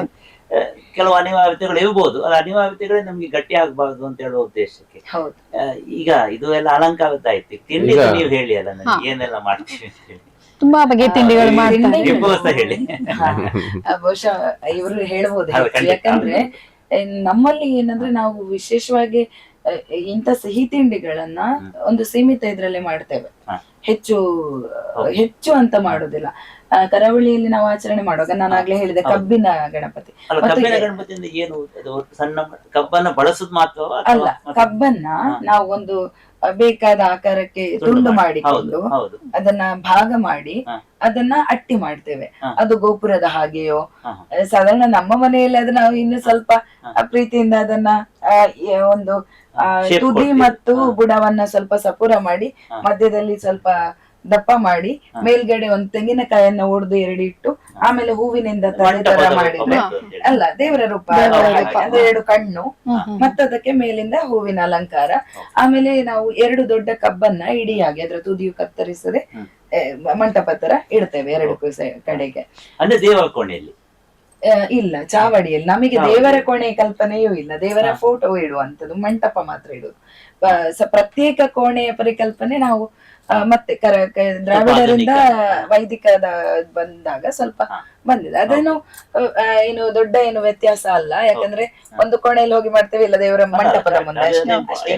ಗಣೇಶ ಮೂರ್ತಿ ಇಡೋದಿದ್ವಿ ನೋಡಿ, ಇಲ್ಲಿ ಹಾಲಲ್ಲಿ ಇಡುವಂತದ್ದು, ಯಾಕಂದ್ರೆ ಎಲ್ಲರೂ ನಿಂತು ಕುಟುಂಬ ಎಲ್ಲ ಸೇರ್ಬೇಕಾಗ್ತದೆ ಅನ್ನೋದು. ಅಂದ್ರೆ ಈ ಅಪ್ಪ ಇತ್ಯಾದಿ ಅದು ಮಾಡ್ತಾರೆ. ಸಿಹಿ ತಿಂಡಿ ಯಾವ್ದಾದ್ರು 2-3 ಚಕ್ಕುಲಿ ಉಂಡೆ ಮುಖ್ಯವಾಗಿ ನೀವು ಅಪ್ಪ ಮತ್ತೆ ಮೋದಕದ ಕಲ್ಪನೆ ಎಲ್ಲಿದ್ದು? ಮೋದಕ ಚಪ್ಪೆ ಮೋದಕ ಮಾಡುವಂತ. ಈಚೆ ಚಪ್ಪೆ ಮೋದಕ ಮೋಸ್ಟ್ಲಿ, ಉತ್ತರ ಕರ್ನಾಟಕದಲ್ಲಿ ಸಿಹಿ ಮೋದಕನೇ ಮಾಡ್ತಾರೆ. ಹೌದು. ಅಲ್ಲ, ಈಗ ಏನಾಗಿದೆ ಅಂದ್ರೆ ಆ ಒಂದು ಸಾಂಸ್ಕೃತಿಕವಾದ ಕೊಡುಕೊಳ್ಳುವಿಕೆ ನಡೆದಿದೆ. ಹಾಗಾಗಿ ಮತ್ತೆ ಬಹುಶಃ ಕೊರೋನಾ ಟೈಮಲ್ಲಿ ಯೂಟ್ಯೂಬ್ಗಳು ತುಂಬಾ ಅಡುಗೆಯನ್ನೆಲ್ಲ ಕಲಿಸಿದ್ರಿಂದ ಗಣಪತಿಗೆ ತುಂಬಾ ಸಿಹಿ ತಿಂಡಿಗಳು ಬರ್ತಾ ಇದೆ. ಹೆಚ್ಚು ಜನ ಅದು. ಮತ್ತೆ ಇನ್ನು ಅಂದ್ರೆ ಸಿಹಿ ತಿಂಡಿಗಳು ನಾವು ಮಹಾರಾಷ್ಟ್ರಕ್ಕೆ ಅಲ್ಲಿ ಹೋದ್ರೆ ತಿಂಗಳುಗಳ ಮುಂಚೆ ಚೌತಿಯ ತಯಾರಿ, ದೀಪಾವಳಿ ಮತ್ತು ಗಣೇಶ ಚತುರ್ಥಿ ಅವರಿಗೆ ಬಹಳ ವಿಶೇಷ. ಅದೆಲ್ಲ ಮಾಡೋದು, ಅದನ್ನ ಕೂಡಿಡುವಂಥದ್ದು, ಹಂಚೋದು, ಬಹುಶಃ ನೆಂಟ್ರಿಸ್ಟ್ರಿಗೆ ಕಳಿಸಿಕೊಡುವಂಥದ್ದು, ಇಂಥ ಪದ್ಧತಿ ಕೂಡ ಬಹಳ ಇದೆ ಅವರಲ್ಲಿ. 11 ಬಗೆಯ ತಿಂಡಿಗಳು ಮೋಸ್ಟ್ಲಿ ದಿನ ನೈವೇದ್ಯಕ್ಕೆ ಬೇಕು. ಹಬ್ಬಗಳಲ್ಲಿ ಗಣೇಶ ಚತುರ್ಥಿ ಒಂದು, ಕೆಲವೆಲ್ಲ ಸ್ವಲ್ಪ ಸಾಂಕೇತಿಕತೆ ಹಬ್ಬಗಳು ಪ್ರಾದೇಶಿಕವಾಗಿದೆ. ದೀಪಾವಳಿನೂ ಇರ್ಬೋದು, ದೀಪಾವಳಿ ಒಂದು ಸಮಯದಲ್ಲಿ ಉತ್ತರ ಭಾರತದ ಹಬ್ಬ ಅಂತ ಇತ್ತು, ಈಗ ನಮ್ಮಲ್ಲೂ ಸಾಕಷ್ಟು ಬಂದಿದೆ. ಬಟ್ ಗಣೇಶ ಚತುರ್ಥಿ ಭಾರತದ ಒಟ್ಟು ಕಲ್ಪನೆಯ ಹಬ್ಬ ಅಂತ ನನಗೆ ಅನಿಸ್ತದೆ ಆ ಲೆಕ್ಕದಲ್ಲಿ. ಸ್ವಾತಂತ್ರ್ಯದ ಪರಿಕಲ್ಪನೆಯಲ್ಲಿ ಅಂದ್ರೆ ಜನರನ್ನು ಒಟ್ಟು ಸೇರಿಸ್ಲಿಕ್ಕೆ ಅಲ್ಲಿ ಹೆಸರೇ ಉಂಟವ ಗಣಪತಿ. ಆಗ ಇಲ್ಲಿ ಬೇರೆ ಬೇರೆ ಜಾತಿ, ಬೇರೆ ಬೇರೆ ಪಂಗಡಕ್ಕೆ ಸಂಬಂಧಪಟ್ಟ ಮನುಷ್ಯರೆಲ್ಲ ಇದ್ರು ಮಹಾರಾಷ್ಟ್ರದಲ್ಲಿ. ಅವರನ್ನೆಲ್ಲರನ್ನೀಗ ಒಟ್ಟಿ ಸೇರಿಸ್ಬೇಕು. ಒಟ್ಟು ಸೇರಿಸ್ಬೇಕಿದ್ರೆ ಗಣಪತಿ ಅಷ್ಟು ಸುಲಭದ ಒಂದು ವಸ್ತು ಬೇರೆ ಇಲ್ಲ ಅಲ್ಲಿ. ಹಾಗೆ ದುರ್ಗೆ, ಅದು ಕಾಳಿ ಎಲ್ಲ ಇಡ್ಬೋದಿತ್ತು, ಅದನ್ನ ಇಡ್ಲಿಲ್ಲ. ಗಣಪತಿಯನ್ನೇ ಇಟ್ರು. ಯಾಕೆ ಇಟ್ಟು ಅಂತ ಹೇಳಿದ್ರೆ ಗಣಪತಿ ಅಂತ ಕೆಲಸ ಮಾಡ್ತಾನೆ. ನಾಳೆ ಇಟ್ಟ ತಕ್ಷಣ ಅಂತ ಒಂದು ಕ್ರಿಯೆ ನಡೆಯುತ್ತೆ. ಯಾವುದೇ ರೀತಿಯ ಧಾರ್ಮಿಕತೆಯನ್ನು ಒಪ್ಪಿಕೊಂಡು ಹೊಸ ಗಣಪತಿಯನ್ನು ಪೂಜಿಸ್ತಾರೆ. ಅದು ಶೈವವೇ ಇರ್ಬೋದು, ವೈಷ್ಣವ ಇರ್ಬೋದು. ಒಂದು ರೀತಿಯಲ್ಲಿ ಸಂಘಟಕ ಅಂತ ಹೇಳ್ಬೋದು, ಸಂಘಟಕ ಅಲ್ವಾ?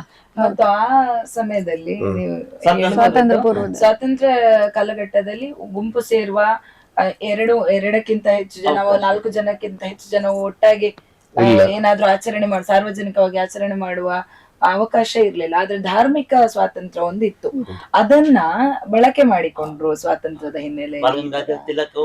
ಅವರು ಬ್ರಾಹ್ಮಣರು, ಅವರು ಬ್ರಾಹ್ಮಣರು. ಈ ಬ್ರಾಹ್ಮಣರಿಗೆ ಇದರ ತತ್ವ ಗೊತ್ತಿರ್ತದೆ, ವೇದ ಕಲ್ತಿದ್ದರಿಂದ.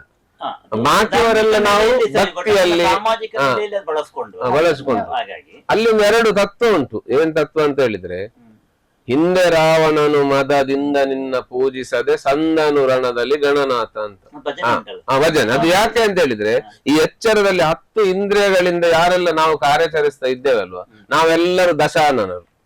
ಈ ದಶಾನನ ಸಾಯ್ಬೇಕಿದ್ರೆ, ಅಂದ್ರೆ ನಾನು ಅನ್ನೋದು ಅಹಂಕಾರ ಹೋಗ್ಬೇಕಿದ್ರೆ ಅಲ್ಲಿ ಗಣಪತಿ ಬೇಕು. ಹಾಗೆ ಧರ್ಮರಾಯ ಗಣಪತಿಯನ್ನು ಪೂಜೆ ಮಾಡಿದ್ದಕ್ಕೆ ಅವನಿಗೆ ರಾಜ್ಯ ಸಿಕ್ಕಿತು ಅಂತ ಹೇಳಿದ್ರೆ, ನನ್ನೊಳಗೊಂದು ಧರ್ಮ ಅಂತ ನಡೀತಾ ಉಂಟು. ಆ ಧರ್ಮ ಅಂತ ನಡೀಬೇಕಿದ್ರೆ ಈ ದೇಹ ಗಣಪತಿ ಅಂತ ನನಗೆ ಗೊತ್ತಾಗ್ಬೇಕು. ನಾನು ಅದನ್ನ ಅಷ್ಟು ಭಾವಿಸ್ಬೇಕು. ಎಷ್ಟು ಭಾವಿಸುದು?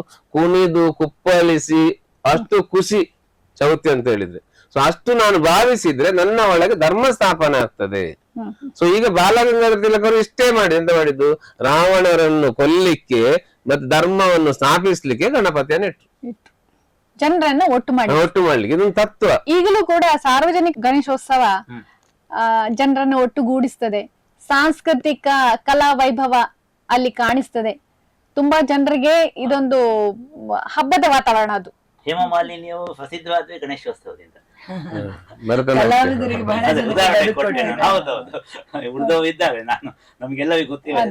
ದೇಶ ವಿದೇಶಗಳಲ್ಲಿ ತುಂಬಾ ಕಡೆ ಗಣೇಶೋತ್ಸವ ಆಚರಣೆ ಮಾಡ್ತಾರೆ.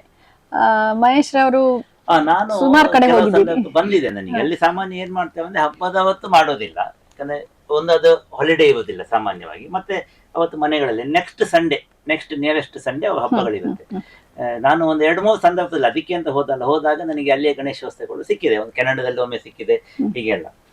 ಒಂದು ಅಲ್ಲಿ ಭಾರತೀಯರಿಗೆ ಗಣೇಶ ಹಬ್ಬನ ಹೆಸರಲ್ಲಿ ಒಟ್ಟುಗೂಡುವಂಥದ್ದು, ಮಕ್ಕಳಿಗೆ ಆದಷ್ಟು ಮಕ್ಕಳಿಗೆ ತಮ್ಮ ಸಂಸ್ಕೃತಿಯನ್ನು ಹೇಳಿಕೊಡ್ಲಿಕ್ಕೆ ಒಂದು ಅವಕಾಶ ಅಂತ ಹೇಳಿ ಬೆಳಿಗಿನ ಮಧ್ಯಾಹ್ನ ತನಕ ಮಾಡ್ತಾರೆ, ಹೆಚ್ಚು 4 ಗಂಟೆ ತನಕ, ಆಮೇಲೆ ವಿಸರ್ಜನೆ ಮಾಡ್ತಾರೆ. ಪೂಜೆ ಇತ್ಯಾದಿಗಳು ನಡೀತದೆ. ಮಕ್ಕಳಿಗೆ ನಾನು ನೋಡಿದಾಗೆ ಸಣ್ಣ ಮಕ್ಕಳಿಗೆ ಕಾಂಪಿಟಿಷನ್ಸ್ ಎಲ್ಲ ಮಾಡ್ತಾರೆ. ಮತ್ತೆ ಬಹಳ ಆಶ್ಚರ್ಯ ಅಂತ ಹೇಳಿದ್ರೆ, ಈಗ ಸಾಧ್ಯತೆ ಇರುವ ಕಾರಣ ಇಲ್ಲಿ ಏನೆಲ್ಲ ತಿಂಡಿ ಮಾಡ್ತೇವೆ ಬಹುತೇಕ ತಿಂಡಿಗಳನ್ನ ಅಲ್ಲಿ ಮಾಡ್ತಾರೆ. ಹೌದು, ಅಂದ್ರೆ ಇಲ್ಲಿಗಿಂತ ಕೆಲವು ಜಾಸ್ತಿನೇ ಅಂತ ಹೇಳುವಷ್ಟು. ಕೆನಡಾ ಕನ್ನಡ ಸಂಘದವರು ಮಾಡಿದಾಗ ನಾನು ಅಲ್ಲಿ ಇದ್ದೆ, ಟೊರೆಂಟೋದಲ್ಲಿ. ಒಂದು ದಿನದ ಒಳ್ಳೆ ಕಾರ್ಯಕ್ರಮ ಇತ್ತು. ಹಾಗೊಂದು 2-3 ಅದು ಗಣೇಶೋತ್ಸವದ ಸಂದರ್ಭ. ಈಗ ನೋಡಿ, ಒಂದು ಸಮ್ಮೇಳನ ಆಗ್ತಾ ಇದೆ, ಅಕ್ಕ ಸಮ್ಮೇಳನ ಅಂತ ಅಮೆರಿಕದಲ್ಲಿ. ಅದು 2 ಸಲ ಹಿಂದೆ ಆ ಸಮ್ಮೇಳನದ ದಿನಾಂಕಗಳು, ಚೌತಿ ದಿನಾಂಕಗಳು ಒಂದೇ ರೀತಿ ಬಂದಿತ್ತು, ಒಂದೇ ದಿನ ಬಂದಿತ್ತು. ಆ ಸಂದರ್ಭದಲ್ಲಿ ನಾನು ಒಂದ್ಸಲ ಇದ್ದೆ ಅಲ್ಲಿ. ಖುಷಿ ಆಗುತ್ತೆ, ಅವರ ಒಂದು ಒಟ್ಟು ಸಾಮೂಹಿಕವಾಗಿ ಭಾಗವಹಿಸುವಂತದ್ದು ಖುಷಿ ಆಗುತ್ತೆ. ನಮ್ಮಲ್ಲಿ ಬಂದ್ರೆ ಈಗ ತಿಲಕ ಆರಂಭ ಮಾಡಿದ್ದು ಏನಾಯ್ತು, ಅದು ಮಹಾರಾಷ್ಟ್ರಕ್ಕೆ ಸೀಮಿತ ಆಯ್ತು. ಬಹುಶಃ ಈಗ ಇಡೀ ದೇಶಕ್ಕೆ ಈಗ ಗಲ್ಲಿಗೆ ಮುಟ್ಟಿದೆ, ಮನೆಗೆ ಅಲ್ಲ, ಮನೆ ಜೊತೆ ಸಾರ್ವಜನಿಕ ಗಣೇಶೋತ್ಸವ ಮಹಾರಾಷ್ಟ್ರದಲ್ಲಿ ಕಲ್ಪನೆಯೇ ಬೇರೆ. ಗಣೇಶೋತ್ಸವದ ಪೆಂಡಾಲ್ಗಳಲ್ಲಿ ರಾಮಾಯಣ, ಮಹಾಭಾರತ ಇಂತ ಕಥೆಗಳನ್ನ ರಿಪ್ಲಿಕೇಟ್ ಮಾಡಿ 10 ದಿನಗಳು ಜನರು ರಾತ್ರಿ 10-12 ಗಂಟೆವರೆಗೆ ಎಲ್ಲಾ ಪಂಡಾಲ್ಗಳನ್ನು ಸಂದರ್ಶಿಸೋದು. ಅನಂತ ಪದ್ಮನಾಭ ದಿನ, ಅನಂತ ಚತುರ್ದಶಿ ದಿನ ವಿಸರ್ಜನೆ ಕಲ್ಪನೆ. ಕೆಲವರು 3 ದಿನ, ಅದು ಇದೆ, 2, 3, 5 ಅಲ್ಲಿ. ಇನ್ನೊಂದು ನೋಡಿ ಎಷ್ಟು ರೂಪ ಪಡೆಯಿತು ಗಣಪತಿ. ಸಾರ್ವಜನಿಕ ಗಣೇಶೋತ್ಸವದ ವಿಶೇಷತೆ ಗಣಪತಿಯ ಮೂರ್ತಿಯ ವೈವಿಧ್ಯತೆಗಳು. ಸ್ವಲ್ಪ ಕೆಲವು ಕಡೆ ಅಧ್ವಾನಗಳು ಇರ್ಬೋದು, ಸ್ವಲ್ಪ ವೈಪರೀತ್ಯದ ಮೂರ್ತಿಗಳು. ಮೈಕಲ್ ಜಾಕ್ಸನ್ ಪಡೆದದ್ದು ಉಂಟು 1-2 ಸಲ. ಇದು ಜನಗಳ ಅತಿ ಉತ್ಸಾಹ ಅಂತ ಹೇಳುದು, ಅಥವಾ ಸ್ವಲ್ಪ ಏನ್ ಹೇಳುದು, ಅದಕ್ಕೆ ಒಂದು ಬೇರೆ ರೀತಿಯಲ್ಲಿ ವ್ಯಾಖ್ಯಾನ ಮಾಡುವ ನಾವು. ಆದ್ರೆ ಹೊಸ ರೂಪ ಪಡೀತು. ಅನೇಕ ಕಲಾವಿದರು ಒಟ್ಟಿಕೊಂಡು, ಒಬ್ಬ ತಿರ್ಸಿ ಕಡೆ ಹೆಗಡೆ ಅಂತ ಹೇಳುವ ಬಹಳ ಪ್ರಸಿದ್ಧರಾಗಿದ್ದಾರೆ ಇತ್ತೀಚೆಗೆ. ಅವರು ಮಾಡುವ ಮೂರ್ತಿಗಳು ಜಗತ್ ಪ್ರಸಿದ್ಧ, ಮಣ್ಣಿಂದ ಮಾಡುವಂಥದ್ದು. ಮತ್ತೆ ಬಟ್ಟೆ ಅಲಂಕಾರವನ್ನು ಸಹ ಬಣ್ಣ ಮತ್ತು ಇದರಲ್ಲೇ ಮಾಡ್ತಾರೆ. ಆ ರೀತಿ ತುಂಬಾ ಚಂದ ಒಂದು ಕಲಾತ್ಮಕತೆಗಳು ಸಾರ್ವಜನಿಕ ಗಣೇಶೋತ್ಸವ ನೆಲೆಯಿಂದ ಬಂತು. ಈಗಾಗಲೇ ನಾವು ಹೇಳಿದಾಗೆ ಸಾಕಷ್ಟು ಸಾಂಸ್ಕೃತಿಕ ಕಾರ್ಯಕ್ರಮಗಳು ಅದಕ್ಕೆ ಬಂತು. ಸ್ಥಳೀಯ ಒಗ್ಗಟ್ಟಾಗುವಂತ ಒಂದು ಅವಕಾಶಗಳು ಬಂತು. ಇದು ಕೇವಲ ಧಾರ್ಮಿಕವಾಗಿ ಮಾತ್ರವಲ್ಲ, ಒಂದು ಸಾಮರಸ್ಯದ ಕಲ್ಪನೆಯಾಗಿನೂ ಬಂತು. ಖಂಡಿತ ಸ್ವಲ್ಪ ಇತ್ತೀಚಿನ ದಿನಗಳಲ್ಲಿ ಅದು ಒಂದಿಷ್ಟು ಕಡಿಮೆ ಆದ್ರೂ ಹಾಗೆ ಆಗದ ರೀತಿಯಲ್ಲಿ ನಾವು ನೋಡಿಕೊಳ್ಬೇಕಾಗಿದೆ. ಮತ್ತೆ ಇದಲ್ಲದೆ ಇದು ಸ್ವಲ್ಪ ದಾರಿ ತಪ್ತಾ ಇರುವಾಗ ಡಿಜೆಗಳು ವಿಪರೀತ ಆದಾಗ ಇತ್ತೀಚೆಗೆ ನೋಡಿ ಪುನಃ ಜನಗಳಿಗೆ ಭಜನೆ ಮೂಲಕವೇ ವಿಸರ್ಜನೆ ಆಗುತ್ತೆ ಕೆಲವು ಕಡೆ, ಬಹಳ ಕಡೆ. ಈಗ ಬಹುತೇಕ ಎಲ್ಲ ಮನೆಯ ಮಕ್ಕಳು ಕುಣಿತ ಭಜನೆಗಳಲ್ಲಿ ಡಿಜೆ ಬೇಡ ಅಂತ ಅರ್ಥ ಅಲ್ಲ, ಯಾವ ವೈಪರೀತ್ಯ ಆದ ಕೂಡಲೇ ಅದ ಮೂಲ ಉದ್ದೇಶ ಹಾಳಾಗುತ್ತೆ ಅಂತ ಸಂಘ ಸಂಸ್ಥೆಗಳು ಬಹಳ ಕೆಲಸ ಮಾಡ್ತಾ ಇವೆ ಆ ನಿಟ್ಟಿನಲ್ಲಿ. ಬಹಳ ಮತ್ತು ಡಿಜೆ ಅಂತ ಹೇಳುವಾಗ ನಾವು ಬಹುಶಃ ಇನ್ನು ಬೇಕೇ ಅಂತ ಏನಾದ್ರು ಇದ್ರೆ ಒಂದು ಸಂಭ್ರಮಾಚರಣೆ. ಹಬ್ಬ ಅಂದ್ರೆ ಸಂಭ್ರಮವೇ. ಅದನ್ನ ಗಣೇಶ ಚತುರ್ಥಿಯನ್ನ ಆಚರಿಸಿದ ರೀತಿಯೇ ಅದು ಆಗಿರೋದ್ರಿಂದ ಬಹುಶಃ ಅಲ್ಲಿ ನಾವು ಧಾರ್ಮಿಕತೆಯನ್ನ ಬಿಟ್ಟು ಹೋಗದ ಹಾಗೆ ಅಲ್ಲಿ ಏನಾದ್ರು ಸಂಭ್ರಮವನ್ನ ಬ್ಯಾಲೆನ್ಸ್ ಸ್ಟ್ರೈಕ್ ಮಾಡುವ. ತುಂಬಾ ಧಾರ್ಮಿಕತೆ ಬಿಡ್ಲಿಕ್ಕೆ ಹೋದ್ರೆ ಇವತ್ತು ನಮ್ಮ ಯಂಗ್ಸ್ಟರ್ಸ್ ಅನ್ನು ನಾವು ತಗೊಳ್ಬೇಕಾಗಿದೆ. ಮೂಲ ಸಂಸ್ಕೃತಿ ನೀವೀಗ ಅವರು ಕುಣಿತಾರ, ಒಂದು ಎಷ್ಟೋ ಹಾಡುಗಳಿವೆ ದೇವರ ನಾಮಗಳಲ್ಲಿ ಬರುವಂತಹ ಅವರ ಡಿಜೆಗಳಿಗೆ ಹೊಂದಾಣಿಕೆ ಆಗುವಂತ ಎಷ್ಟೋ ಹಾಡುಗಳಿವೆ. ಈಗ ಅದು ಯಾವ್ದನ್ನು ಮಾಡ್ತಾರೆ ಹಾಗೆ, ಯಾಕಂದ್ರೆ ಅದು ಮತ್ತೆ ರಿಮಿಕ್ಸ್ ಆಗುವಂಥದ್ದು. ಹಾಗಾಗಿ ಬಹುಶಃ ಸ್ವಲ್ಪ ಆದ್ರೂ ನಾವು ಅದಕ್ಕೆ ನ್ಯಾಯ ಕೊಟ್ಟ ಹಾಗೇನೋ ಅಂತ ಅವರನ್ನ ಪೂರ್ತಿಯಾಗಿ ಆ ಹಾಡುಗಳನ್ನ ತುಂಬಾ ಎಚ್ಚರಿಕೆಗಳು ಬಂತು. ಕೆಲವು ಸರ್ಕಾರವು ಅದಕ್ಕಿಂತಲೂ ಮುಖ್ಯವಾಗಿ ಡಿಜೆ ಸಮಸ್ಯೆಗಿಂತಲೂ ಮುಖ್ಯ ಏನು ಅಂದ್ರೆ ಸ್ವಲ್ಪ ನಾವು ಧಾರ್ಮಿಕ ಮನೋಭಾವವನ್ನ ಬಿಡದೇ ಇದ್ರೆ ಒಳ್ಳೇದು. ಯಾಕಂದ್ರೆ ಅಲ್ಲಿ ಭಕ್ತಿಯಿಂದ ಶ್ರದ್ಧೆಯಿಂದ ಜನ ನಿದ್ದೆ ಕೆಟ್ಟು ಗಣೇಶ ಚತುರ್ಥಿಯ ಮೆರವಣಿಗೆಯನ್ನ ನೋಡ್ಲಿಕ್ಕೆ ಬರ್ತಾರೆ. ಆ ಸಂದರ್ಭಗಳಲ್ಲಿ ಇವತ್ತಿನ ಯುವಜನತೆ ಕುಡಿದೋ ಅಥವಾ ಬೇರೆ ನಾವು ಅದನ್ನ ತ್ಯಜಿಸುವುದು ಖಂಡಿತ ಸೂಕ್ತ. ಕನಿಷ್ಠ ದೇವರ ಮುಂದೆ ತನ್ನನ್ನು ಉತ್ತಮ ರೀತಿಯಲ್ಲಿ ತೋರಿಸಿಕೊಳ್ಳುವುದು ತುಂಬಾ ಮುಖ್ಯ ಆಗತ್ತೆ. ಸಾಹಿತಿಗಳ ದೃಷ್ಟಿಯಲ್ಲಿ ಗಣಪ ಸ್ವಲ್ಪ ಹಾಸ್ಯಕ್ಕೊಳಗಾಗ್ತಾನೆ. ಹೌದು. ಅದು ನನಗೆ ಅವನ ಗೊತ್ತಾಯ್ತಲ್ಲ ಹೇಳಿ, ನೀವು ಇನ್ನೊಮ್ಮೆ ಹೇಳಿ ಅದು. ಬೊಡ್ಡಜ್ಜ. ಬೊಡ್ಡಜ್ಜ ನೋಡಿ ಅದು ಅವನನ್ನು ನನಗೆ ಚಿತ್ರಿಸುವ ನಿಜವಾಗಿ ರೀತಿ ಅದು ಬೇರೆ. ಗೊತ್ತಿಲ್ಲ ಇತ್ತು. ಹೌದು. ಬೊಡ್ಡಜ್ಜ ನಾನು ಅದು ಹೆಚ್ಚು ಕೇಳಿದೆ. ಅಪಹಾಸ್ಯದ ಹೆಸರಲ್ಲ, ಅಲ್ಲ, ಪ್ರೀತಿಯ ಹೌದೌದು. ಹೆಸರು. ಅಲ್ಲ, ಅದನ್ನೇ ಹೇಳಲಿಕ್ಕೆ ಹೋದ್ ನಾನು. ಗಣಪತಿ ಎಷ್ಟು ನಾವು ನಮಗೆ ಪ್ರಿಯ ಅಂತ ಹೇಳಿದ್ರೆ ಸಾಹಿತಿಗಳಿಗೆ, ಒಂದೇ ದೇವ ಅಂತ ನಮ್ಗೆ ಅಧಿಕೃತವಾಗಿ ಅಧಿಕಾರದಲ್ಲಿ ನಾವು ಹಾಸ್ಯ ಮಾಡಿ ಬರೆಯುವಂತ ಹಾಸ್ಯ ಮಾಡಿ, ಹೌದು, ಆಗುವುದೂ ಇಲ್ಲ. ಹಾಸ್ಯ, ಹೌದು, ಹೌದು. ಕಾರಣ ಭೌತಿಕ ಶರೀರ ಇರ್ಬೋದು, ದೇಹ ಇರ್ಬೋದು, ಹೌದು. ತುಂಬಾ ಕಲಾವಿದರು ಅನೇಕ ರೀತಿಯಲ್ಲಿ ಚಿತ್ರಿಸ್ತಾರೆ. ಕಲಾವಿದರ ಕುಂಚದಲ್ಲಿ ಬೇರೆ ಬೇರೆ ರೀತಿ ಅರಳಿ ಬಂದಿದ್ದಾನೆ. ಮತ್ತೆ ಹಾಸ್ಯಗಳು ಅಷ್ಟೇ, ತಿನಿಸಿನಿಂದ ಆರಂಭ ಆದಂತಹ ಹಾಸ್ಯಗಳು ತುಂಬಾ ದೊಡ್ಡ ವ್ಯಾಪ್ತಿಗೆ ಬರುತ್ತೆ. ಮತ್ತೆ ಅದನ್ನೆಲ್ಲ ಭಕ್ತಿಪೂರ್ವಕವಾಗಿ ಜನ ಸ್ವೀಕರಿಸ್ತಾರೆ. ಹೌದು. ಗುರುಗಳು ಹೇಳಿದ ಹಾಗೆ ಅವರು ಏನು 5 ಹಂತಗಳಲ್ಲಿ ಭಗವಂತನನ್ನ ನೋಡ್ತಾರೆ. ಅಂದ್ರೆ ಅದು ಹಂತ ಹಂತವಾಗಿ ನಮ್ಮ ಜೀವನದಲ್ಲಿ ಅದು ಬರ್ತಾ ಹೋಗ್ತದೆ, ದಾಸೋಹಕ್ಕಾಗಿದೆ. ನಮಗೆ ಅದನ್ನ ಆಚರಣೆ ಮಾಡ್ಲಿಕ್ಕೆ ಮಾತ್ರ ಇರುವುದು ನಮ್ಮ ಮಿತಿ ಅಷ್ಟೇ. ಕಡಿಮೆ. ಈಗ ಈ ಗಣಪತಿಯನ್ನು ನೋಡಿದ ತಕ್ಷಣ ನನಗೊಂದು ಖುಷಿ ಆಯ್ತು, ಅಂದ್ರೆ ನಗುವಂತಂತ ಇದ್ರು ಸಹ ಆದದ್ದು ಎಲ್ಲಿ ಖುಷಿ ನನ್ನೊಳಗೆ, ಮನಸ್ಸಿಗೆ. ಆ ನನ್ನೊಳಗೆ ಆದಂತ ಖುಷಿ ನನ್ನ ಇಡೀ ಶರೀರದಲ್ಲಿ ಧರ್ಮ ಸ್ಥಾಪನೆ ಮಾಡ್ತದೆ. ಇದು ಹಾರ್ಮೋನ್. ಆ ಖುಷಿ ಆಯ್ತು ಅಂತ ಹೇಳಿದ್ರೆ ಯಾವ್ದೊಂದು hormone release, love hormone release ಆಯ್ತು, ಆಕ್ಸಿಟೋಸಿನ್ ಹಾರ್ಮೋನ್ ರಿಲೀಸ್ ಆಯ್ತು. ಈ ಹಾರ್ಮೋನ್ ರಿಲೀಸ್ ಆದ್ರೆ ನಿಮ್ಮ ಇಡೀ ದೇಹದಲ್ಲಿ ಸಂತೋಷದ ಒಂದು ಸ್ಥಿತಿ ನಿರ್ಮಾಣ ಆಗ್ಬೇಕು. ಇಷ್ಟಾದ್ರೆ ಆಯ್ತು, ಅವನ ಉದ್ದೇಶ ಪೂರೈಸಿತು. ಆದ್ರೆ ಸಾಮಾನ್ಯರಾಗಿ ನಾವು ಗಣೇಶನನ್ನ ಮಗುವಾಗಿ ಕಾಣುವುದೇ ಹೆಚ್ಚು. ಹೌದು, ಮಗುವಾಗಿ. ಯಾಕಂದ್ರೆ ಆ ಪಾರ್ವತಿಯ ಕಥೆ ಏನಿದೆ ಮತ್ತು ಆನೆಯ ತಲೆಯನ್ನ ಜೋಡಿಸಿದಾಗ ಬಹುಶಃ ನಮಗೊಂದು ಕರುಣೆ, ಪ್ರೀತಿ ಇದೆಲ್ಲ ಹುಟ್ಟುತ್ತದೆ ನಮ್ಗೆ. ಮತ್ತೊಂದು ಕಾರಣ ಇರ್ಬೋದು, ಇನ್ನು ಬಹಳ ಮಗುವಾಗಿ ಮಾಡಬಾರ್ದು. ಗಣಪತಿಗೆ ಇನ್ನು ಮದುವೆ ಆಗದ ಕಾರಣ ಇರ್ಬೋದು. ಅದು ಕೂಡ ಇರ್ಬೋದು. ಆದ್ರೂ ಹೇಳ್ತಾರಲ್ಲ ಸಿದ್ಧಿ ಬುದ್ಧಿ ಇದ್ದಾರೆ ಅಂತ. ಮತ್ತೆ ನಾಳೆ ಗಣಪತಿ ಮದುವೆ ಹಾಗೆ ನಾಳೆ ಅನ್ನೋದು. ನಮಗೆ ಸಾರ್ವಜನಿಕ ಗಣೇಶೋತ್ಸವದಲ್ಲಿ ಇಂದಿನ ಪರಿಸರಕ್ಕೆ ಅನುಗುಣವಾಗಿ ಯಾವ್ದಾದ್ರು ಮಾರ್ಪಾಡು ಮಾಡ್ಬೇಕು ಅಂತ ಅನಿಸುತ್ತ ನಿಮ್ಗೆ? ಸಾರ್ವಜನಿಕ ಗಣೇಶೋತ್ಸವ ಈಗ ಒಂದು ಹಂತದಲ್ಲಿ ಕೆಲವು ಕಡೆ ಅತಿ ಶ್ರೀಮಂತಿಕೆಗೆ ಮುಟ್ಟಿದೆ. ಲಾಲ್ ಬಾಗ್ ರಾಜ ಅಂತ ಹೇಳಿದ್ರೆ ಎಷ್ಟು ಕೋಟಿದ್ದು ವಜ್ರಾಭರಣ ಇತ್ಯಾದಿಗಳಿಗೆ ಉಪಯೋಗಿಸುವಂತದ್ದು ಬಾಂಬೆಯಲ್ಲಿ ನಡೀತಾ ಇದೆ. ಅದು ಒಂದು ವಿಧಾನ. ಕೆಲವು ಕಡೆ ಇನ್ನೂ ಸಹ ಧಾರ್ಮಿಕತೆ ಸರಳತೆ ಇರ್ಬೋದು. ಸ್ವಲ್ಪ ಸರಳತೆಯನ್ನು ಸಹ ಮೈಗೂಡಿಸ್ಬೇಕಾಗ್ತದೆ. ಒಂದು ಕಡೆ ವೈಭೋಗ ಇರಲಿ, ಒಂದು ಕಡೆ ಸರಳತೆಯನ್ನು ಬೇಕಾಗಿದೆ. ಉಳಿದಂತೆ ಧಾರ್ಮಿಕ ನೆಲೆಯಲ್ಲಿ ಹೇಗೆ ಏನಾದ್ರು ಬದಲಾವಣೆ? ಅಲ್ಲ, ಧಾರ್ಮಿಕ ನೆಲೆಯಲ್ಲಿ ಅಂತ ಹೇಳಿದ್ರೆ ನಮಗೆ ಮೊದಲು ಗೊತ್ತಿರ್ಬೇಕೇನಂತ ಹೇಳಿದ್ರೆ, ಅಲ್ಲಿ ನಾವು ಪ್ರತಿಷ್ಠಾಪನೆ ಮಾಡಿ ಇಟ್ಟಂತ ಗಣಪತಿ ಅದು ಗಣಪತಿ ಅಂತ ಗೊತ್ತಾಗ್ಬೇಕು. ಅದು ಮೂರ್ತಿ ಅಲ್ಲ. ಯಾಕೆ ನಾವು ಮೂರ್ತಿಯನ್ನು ನೋಡ್ತಾ ಇರ್ಬೋದು, ಆದ್ರೆ ಅಲ್ಲಿ ಅದು ನಮಗೆ ದೇವರು, ಅದರಲ್ಲಿ ದೈವಿಕತೆ, ಅದರಲ್ಲಿ ಒಂದು ಪ್ರತಿಷ್ಠಾಪನಾ ಕರ್ಮ ಅಂತ ಉಂಟು. ಹಾಗೆ ಸಂಜೆ ಅದನ್ನು ವಿಸರ್ಜನೆ ಮಾಡುವಾಗ ವಿಸರ್ಜನೆ ಮಾಡ್ಲಿಕ್ಕೆ ಬೇರೆ ಮಂತ್ರ ಅಂತ ಉಂಟು. ಈಗ ಇಲ್ಲಿ ಏನಾಗಿದೆ ಅಂತ ಹೇಳಿದ್ರೆ, ಬೆಳಿಗ್ಗೆ ಒಂದು ಅರ್ಚಕ ಬರ್ತಾರೆ, ಅವರು ಬಂದು ಮೂರ್ತಿಯನ್ನು ಪ್ರತಿಷ್ಠೆ ಮಾಡಿ ಹೋಗ್ತಾರೆ. ಸಂಜೆ ಅವರಿಗೆ ಬೇರೆ ಎಲ್ಲೇ ಕೆಲಸ ಉಂಟು. ಆಗ ಏನ್ ಹೇಳ್ತಾರೆ, ಅದು ನೀವೇ ವಿಸರ್ಜನೆ ಮಾಡಿ. ಹೇಗೆ ವಿಸರ್ಜನೆ ಮಾಡುದು? ನಾವು ಅದನ್ನು ಸ್ವಲ್ಪ ಮುಂದೆ ಹೇಳಿದ್ರೆ ವಿಸರ್ಜನೆ ಆಯ್ತು ಅಂತ. ಈಗ ಇಂತಹ ಮೂರ್ತಿಯನ್ನು ಕೊಂಡೋಗಿ ಬಾವಿಗೆ ಹಾಕ್ತೆ ಅಲ್ವಾ. ಈಗ ಒಂದು ಅಷ್ಟಮಂಗಲ ಪ್ರಶ್ನೆಗೆ ಹೋಗಿದ್ದೆ. ಅಲ್ಲಿ ಹೇಗೆ ಅಂತ ಹೇಳಿದ್ರೆ, ಈ ಬಾವಿಯಲ್ಲಿ 28 ಪ್ರೇತಾತ್ಮಗಳುಂಟು ಅಂತ ಬಂತು. ಮಕ್ಕಳ ಪ್ರೇತಾತ್ಮ. ಇದು ಮಕ್ಕಳನ್ನು ಕೊಂದಾಕಿದ್ಯಾರು? ಮತ್ತೆ ನೋಡುವಾಗ ಅವರ ಹತ್ರ ಕೇಳುವಾಗ, ಅದು ನಾವು ವಿಸರ್ಜನೆ ಗಣಪತಿ ವಿಸರ್ಜನೆ ಮಾತ್ರ ಮಾಡುದು ಆ ಬಾವಿಯಲ್ಲಿ, ಬೇರೆ ಏನು ಮಾಡುದಿಲ್ಲ. ವಿಸರ್ಜನೆ ಮಾಡುದು ಅಂತೇಳಿ ಹೇಗೆ ವಿಸರ್ಜನೆ ಮಾಡುದು? ಅದು ಬೆಳಿಗ್ಗೆ ಬಂದು ಪ್ರತಿಷ್ಠೆ ಮಾಡಿ ಹೋಗ್ತಾರೆ. ಹಾಗೆ ಅಂತೇಳಿ ನಾನೀಗ ಏನು ಹೇಳುದು, ಅಲ್ಲಿ ಗಣಪತಿಯ ಮೂರ್ತಿ ಮಾತ್ರ ಇರುವುದಲ್ಲ, ಅಲ್ಲಿ ಗಣಪತಿಯೇ ಇದ್ದಾನೆ. ಈ ಗಣಪತಿಯೇ ಇದ್ದಾನೆ ಅಂತ ಹೇಳಿ ನಮಗೆ ಗೊತ್ತಾದ್ರೆ ಆಗ ನಾವು ಎಲ್ಲದಕ್ಕೂ ಇತಿ ಮಿತಿ ಹಾಕ್ಲಿಕ್ಕೆ ಆಗ್ತದೆ. ಮತ್ತೆ ವಿಸರ್ಜನೆ ಕಲ್ಪನೆ ಒಂದು ಅದ್ಭುತ ಅಲ್ಲ. ಇಡೀ ಮಾನವನ ಜೀವನ ಅಂದ್ರೆ ಒಂದು ಕಲ್ಪನೆ ಅಲ್ವಾ ಅದು. ಬೆಳಿಗ್ಗೆ ಸಂಜೆ ತನಕ ಜೀವನದ ಒಂದು ಶಾಶ್ವತ ನಶ್ವರದ ನಡುವಿನ ಒಂದು ಇದಕ್ಕೆ ಒಂದು ದಿನದ ಕಲ್ಪನೆ ಅಥವಾ 10 ದಿನದ ಕಲ್ಪನೆ. ಅಂದ್ರೆ ಒಬ್ಬ ದೇಹತ್ಯಾಗ, ಈಗ ನಮ್ಮ ಕುಟುಂಬದಲ್ಲಿ ಯಾರಾದ್ರೂ ದೇಹತ್ಯಾಗ ಮಾಡಿದ್ರು, ಆಗ ನಮಗೆ ತುಂಬಾ ದುಃಖ ಆಗ್ತದೆ ಅಲ್ವಾ. ಅಂತ ದುಃಖ ಆಗಬಾರ್ದು ಅಂತ ಅದೇ ನಾವಾಗೆ ಗಣಪತಿ ಅನ್ಕೊಂಡ ನೀರಿಗೆ ಹಾಕುದು. ಈಗ ಯಾಕಂತ ಹೇಳಿದ್ರೆ, ಆ ಪಂಚಭೂತಾತ್ಮಿಕ ಶರೀರ ಈ ಪ್ರಕೃತಿ ಒಟ್ಟಿಗೆ ವಿಲೀನ ಆಗಬೇಕು. ಆ ವಿಲೀನ ಆಗುವಾಗ ನನಗೆ ಖುಷಿ ಆಗಬೇಕು ಅಂದ್ರೆ ನನಗೆ ದುಃಖ ಆಗಬಾರ್ದು. ಅದೇ ಸಾಂಸ್ಕೃತಿಕ ಕಾರ್ಯಕ್ರಮಗಳ ಕಡೆಗೆ ಬಂದಾಗಲೂ ಕೂಡ ಬಹಳ ವೈವಿಧ್ಯಮಯ ಕಾರ್ಯಕ್ರಮಗಳು ನಮ್ಮಲ್ಲಿ ಇರಬಹುದು. ಆದ್ರೆ ಆ ಎಲ್ಲ ಕಾರ್ಯಕ್ರಮಗಳಿಗೆ ವರ್ಷಾದ್ಯಂತ ವೇದಿಕೆಗಳು ಕೂಡ ಇದೆ. ಅದನ್ನು ಆ ವೇದಿಕೆಯಾಗಿ ಗಣೇಶ ಚತುರ್ಥಿಯ ವೇದಿಕೆಯನ್ನ ಬಳಸಿಕೊಳ್ಳೋದು ಖಂಡಿತ ಸೂಕ್ತ ಅಲ್ಲ. ಆಧುನಿಕತೆಗೆ ಯಾವ ವಿರೋಧವೂ ಇಲ್ಲ. ಅಥವಾ ಹೊಸ ತಲೆಮಾರಿನ ಅದ್ಭುತ ಪ್ರತಿಭೆಗಳನ್ನ ನಾವು ಖಂಡಿತ ಮೆಚ್ಚಿಕೊಳ್ತೇವೆ. ಆದ್ರೆ ಆ ಪ್ರತಿಭೆಗೆ ಎಲ್ಲದಕ್ಕೂ ವೇದಿಕೆ ಗಣೇಶ ಚತುರ್ಥಿ ವೇದಿಕೆ ಆಗಬಾರ್ದು, ಅದಕ್ಕೊಂದು ಚೌಕಟ್ಟಿದೆ, ಅದಕ್ಕೊಂದು ಭಕ್ತಿಯ ರೂಪ ಇದೆ. ಪುನಃ ಬರ್ತಾ ಇದೆ. ಈ ಕೆಲವು ವರ್ಷದ ಕೆಳಗೆ ಸ್ವಲ್ಪ ದಾರಿ ತಪ್ಪಿದ್ದು ಏನೋ ಇರ್ಬೋದು, ಪುನಃ ಈಗ ದಾರಿ ಬರ್ತಾ ಇದೆ ಅಂತ ಅನಿಸ್ತದೆ ನನಗೆ. ಎಲ್ಲ ನಮ್ಮಿಂದಾಗಿ. ನಮ್ಮ ಮೂಲ ಸಂಸ್ಕೃತಿಯನ್ನ ಉಳಿಸ್ಕೊಳ್ಳೋದಕ್ಕೆ ಪ್ರಯತ್ನ ಪಡ್ತಾ ಅಂದ್ರೆ ನಾನು ಎಲ್ಲಿಗೆ ಬಂದಿದ್ದೇನೆ ಅಂತ ಅನ್ನುವ ಅನುಭೂತಿ, ಆ ಅನುಭವ ಅಲ್ಲಿ ತಲುಪಿದಾಗ ಅದು ನಮಗೆ ಸಿಗ್ಬೇಕು.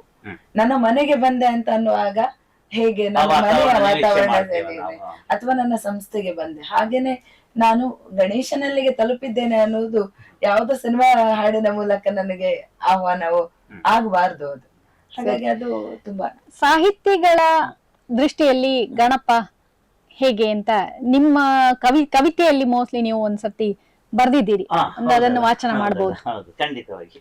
ಈ ಪುಸ್ತಕದ ಆರಂಭದ ಕವನ ಇದು. ಅದು ಸಾಂಕೇತಿಕವಾಗಿ ಫಸ್ಟ್ ಪೂಜೆ ಮಾಡ್ಬೇಕಲ್ಲ, ಹಾಗೆ ಫಸ್ಟಿಗೆ ಬರ್ತದೆ ನೋಡಿ. ಮೊದಲೊಂದಿಪೆ ನಿನಗೆ ಅದೇ ರೀತಿಯಲ್ಲಿ ನಿನ್ನ ಹುಟ್ಟಿಗೊಂದು ಸಲಾಂ ಅಂತೇಳಿ ಸ್ವಲ್ಪ ಆಧುನಿಕ ರೂಪದಲ್ಲಿದೆ ಇದು. ಸಹಜವಾಗಿ ನಿನ್ನದೇ ಅಂತಲ್ಲ ಒಂದರ್ಥದ ಈ ಜಗದ ಸತ್ಯವಿದು, ಮೈಲಿಗೆಯೊಳು ಮುದ್ದೆಗಟ್ಟಿನಿ ಮೈತು ನದಿ ಮೈ ಮರೆತುನ ಭಾದ್ರಪದ ಶುಕ್ಲ ಚೌತಿಯಂದೇ ಹುಟ್ಟಿದ್ದಂತೆ ಎಲ್ಲವೂ ವಿಸ್ಮಯವೇ ಜನನಕ್ಕೆ ಮರುಕ್ಷಣವೇ ಹೊಟ್ಟೆ ಚಿಂತೆ ನನಗೆ ತಾಯ ಹಾಲ ನೊರೆಯುಕ್ಕಿಸಿದವೆ ತುಟಿ ಎದೆಗೂಡು ಮಾತ್ರ ಬತ್ತಿಯೇ ಹೋದಂತೆ ನಿನಗೂ ಪಂಚದ ಮಹಿಮೆ ಎಲ್ಲವೂ ಢಾಳು ಜೊತೆಗೆ ಡೊಳ್ಳು ಹೊಟ್ಟೆ ನಿನ್ನ ಹೊತ್ತು ಮೀವಿದಂತೆ ನೀವಳು ಮುಳುಗಿಸುವ ತವಕ ಎನಗೆ ಇನ್ನು ನನಗೂ ಮುಳುಗಿದವೆ ಆತ್ಮವ ಹಕ್ಕಿಗೈದಂತೆ ಹಸಿದೊಟ್ಟೆಯಲ್ಲಾದವ ಸೈ ನಿಜ ಮಾತ್ರ ಇಷ್ಟೇ ಕಾಯಕದಿ ಬೆವರಿನೊಳು ಬಸವಳಿದವೆ ಮೈಗಂಟಿದ ಕೊಳೆ ಇಂದು ಹೊಟ್ಟೆಗೆ ನಿತ್ಯದ ಬಟ್ಟೆ ತೋರಿಸಿತೆ ವಿನಃ ಹೊಸ ಹುಟ್ಟು ನೀಡದಿದು ಶಿವ ಪಾರ್ವತಿಯ ಬೆದರಿಕೆಯ ನಡುವೆಯು. ಸಂದರ್ಭೋಚಿತ ಕವನ. ಅದೇ ಇದು ಸ್ವಲ್ಪ ಹೊಸತನದ ಏನು ಬದಲಾವಣೆ ಏನಿದೆ ಅಲ್ವಾ, ಅದನ್ನ ಖಂಡಿತ ನೀವು ಬಿಂಬಿಸಿದ್ದೀರಿ. ಹಸಿದ ಹೊಟ್ಟೆಯಲ್ಲಿ ಯಾವ ಭಗವಂತನು ಕಾಣುವುದಿಲ್ಲ ಒಂದದು. ಮತ್ತೆ ಆಧುನಿಕತೆ ಬರುವಾಗ ನಮ್ಗೆ ದೇವವನ್ನ ಮೀರುವಂತ ಈಗಾಗಲೇ ಮಾತಾಡಿದಾಗೆ ದೇವವನ್ನು ಮೀರುದು ಅಂತ ಹೇಳಿದ್ರೆ ಆ ಒಂದು ಮೂಲ ಇಟ್ಟುಕೊಂಡೆ ಬದಲಾವಣೆಗೆ ನಾವು ಸಿದ್ಧ ಆಗುದು. ಗಣಪತಿಗೆ ಇಷ್ಟವಾದ ಹೂ ಯಾವುದು? ಮೊದಲಿಗೆ ಗರಿಕೆಯನ್ನ ಅರ್ಪಿಸುವುದೊಂದು ರೂಢಿ, ಆ ಗರಿಕೆ ಹಿಂದೆ ಏನಾದ್ರೂ ಕತೆ ಇದೆಯಾ? ಅಲ್ಲ, ಗರಿಕೆಯಿಂದ ಅಂತ ಹೇಳಿದ್ರೆ ನಮ್ಮ ಹಿಂದಿನವರಿಗೆ ಎಷ್ಟು ವೈಜ್ಞಾನಿಕ ಸತ್ಯ ಗೊತ್ತಿತ್ತು ಅಂತ ಹೇಳಿದ್ರೆ ಅದನ್ನ ನಾವಿವತ್ತು ಕಲ್ಪಿಸ್ಲಿಕ್ಕೆ ಸಾಧ್ಯ ಇಲ್ಲ. ನಾವಿವತ್ತು ಗರಿಕೆ ಯಾಕೆಂದ್ರೆ ನಾವೇ ಕೇಳ್ತಾ ಇದ್ದೇವಲ್ವಾ, ಆದ್ರೆ ಅವರು ಯಾರ ಹತ್ರ ಕೇಳುದು ಅಲ್ವಾ? ಸೊ ಈ ಗರಿಕೆಯಲ್ಲಿ ಕ್ಲೋರೋಫಿಲ್ ಅಂತ ಉಂಟು. ಈ ಕ್ಲೋರೋಫಿಲ್ಗೆ ಗ್ರೀನ್ ಬ್ಲಡ್ ಅಂತ ಇವತ್ತು ನಾವು ವೀಟ್ ಗ್ರಾಸ್ ಪೌಡರ್ ಅದೆಲ್ಲ ಬಿಸಿ ನೀರು ಹಾಕಿ ಕುಡಿತೇವೆ. ಆ ಕ್ಲೋರೋಫಿಲ್ ನಮ್ಮ ದೇಹಕ್ಕೆ ಬೇಕು. ನಮ್ಮ ದೇಹ ಆ ಕ್ಲೋರೋಫಿಲ್ ಅನ್ನು ತಿಂದೇ ಬದುಕುವುದು. ನಾವು ಮಾಂಸಾಹಾರಿಗಳಲ್ಲ, ನಾವು ಸಸ್ಯಾಹಾರಿಗಳು. ಸೊ ಈ ಎಲೆಯಲ್ಲಿ ಕ್ಲೋರೋಫಿಲ್ ಉಂಟು. ಈ ಕ್ಲೋರೋಫಿಲ್ ಈಗ ನಮಗೆ ಸಿಗ್ಬೇಕಂತೇಳಿ ನಾವೀಗ ಅಲ್ಲಿ ಗಣಪನಿಗೆ ಇಟ್ಟದ್ದು. ಗಣಪನ ಮೇಲೆ ಭಕ್ತಿ ಉಂಟು, ನಂಬಿಕೆ ಉಂಟು, ನೋಡುವುದು ನೆನ್ಸುವುದೆಲ್ಲ ನಾನೇ. ಆದ್ದರಿಂದ ಅದು ಇಟ್ಟ ಗರಿಕೆ ಅಲ್ಲಿ ಅಲ್ಲ, ಅದು ಇಲ್ಲಿಯೇ ಸೇರುವುದು. ಆದ್ರೆ ಇಡುವುದು ಮಾತ್ರ ಅಲ್ಲಿ.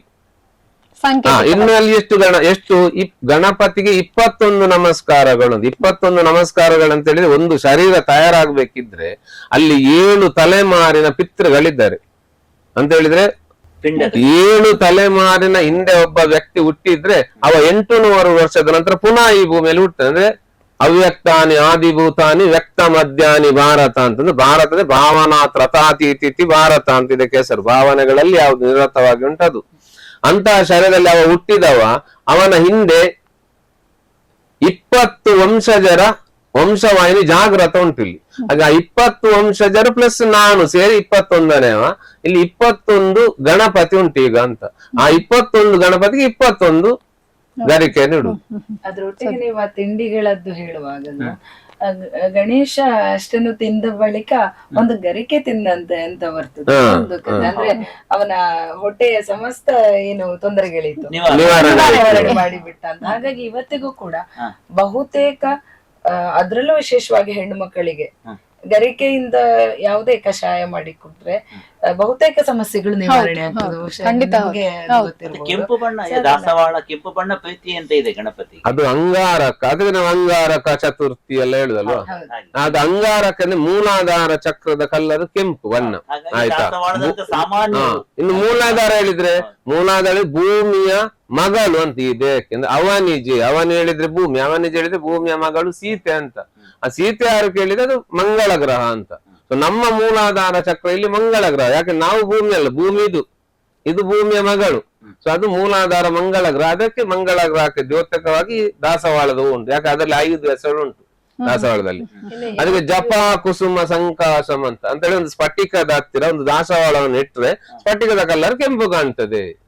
ಆ ದಾಸವಾಳವನ್ನು ತೆಗೆದ್ರೆ ಸ್ಫಟಿಕ ಪಾರದರ್ಶಕ ಕಾಣ್ತದೆ. ಹಾಗೆ ಇಲ್ಲಿ ನಮ್ಮ ಶರೀರ ಸುತ್ತ ಲಿಂಗ ಶರೀರ ಉಂಟು, ಅದು ಪಾರದರ್ಶಕ. ಅಲ್ಲಿ ಮೂಲಾಧಾರ ಅನ್ನುವಂತ ಜಪ ಕುಸುಮ ಇಟ್ಟದ್ದಕ್ಕೆ ಇದು ಈ ದೇಹ ಕೆಂಪು ಕಾಣ್ತದೆ. ಅದಕ್ಕೆ ಗಣಪತಿಯ ಬಣ್ಣ ಕೆಂಪು, ಸುಬ್ರಹ್ಮಣ್ಯನ ಬಣ್ಣ ಕೆಂಪು, ಸಿಂಧೂರ ಅರುಣ ವಿಗ್ರಹಂ ಅಂತ ಲಲಿತಾ ಪರಮೇಶ್ವರಿ ಬಣ್ಣ ಹೇಳಿದ್ರೆ ಕೆಂಪು, ಸೂರ್ಯ ಅರುಣೋದಯ ಅಂತ ಹೇಳಿದ್ರೆ ಕೆಂಪು, ಅರುಣನ ಬೆಳಕು ಬಿದ್ದು ಅರುಣ ತಾವರೆಯ ಬಣ್ಣ ಕೆಂಪು. ಸೊ ಆ ತಾವರೆ ನಮ್ಮ ಮೂಲಾಧಾರ ಚಕ್ರ. ನೀವೇನ್ ಹೇಳ್ತಾ ಇದ್ವಿ? ನಾವು ಮರೆಯಲೇಬಾರದಾಗಿತ್ತು, ಮರಿಬಾರದು ಕೂಡ. ಯಾಕಂದ್ರೆ ಬಹುಶಃ ತಂದೆ ತಾಯಿಯಲ್ಲಿ ಪ್ರಪಂಚವನ್ನೇ ಕಂಡಂತಹ ಏಕೈಕ ದೇವರು ಮಹಾಗಣಪತಿ.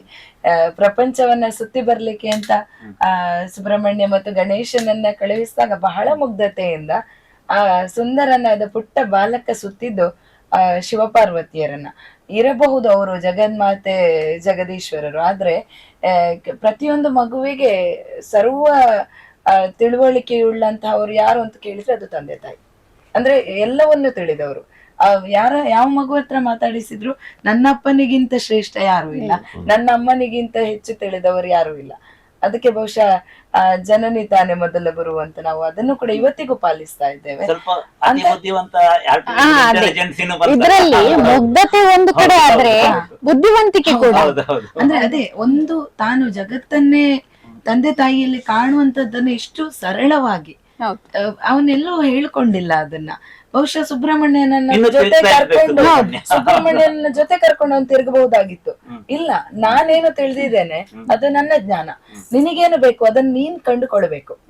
ಯಾರು ಯಾರನ್ನು ಕಲಿಸಿ ತಿದ್ಲಿಕ್ಕೆ ಕಟ್ಟಿಕೊಟ್ಟ ಬುತ್ತಿ ಅದು ಶಾಶ್ವತ ಅಲ್ಲ.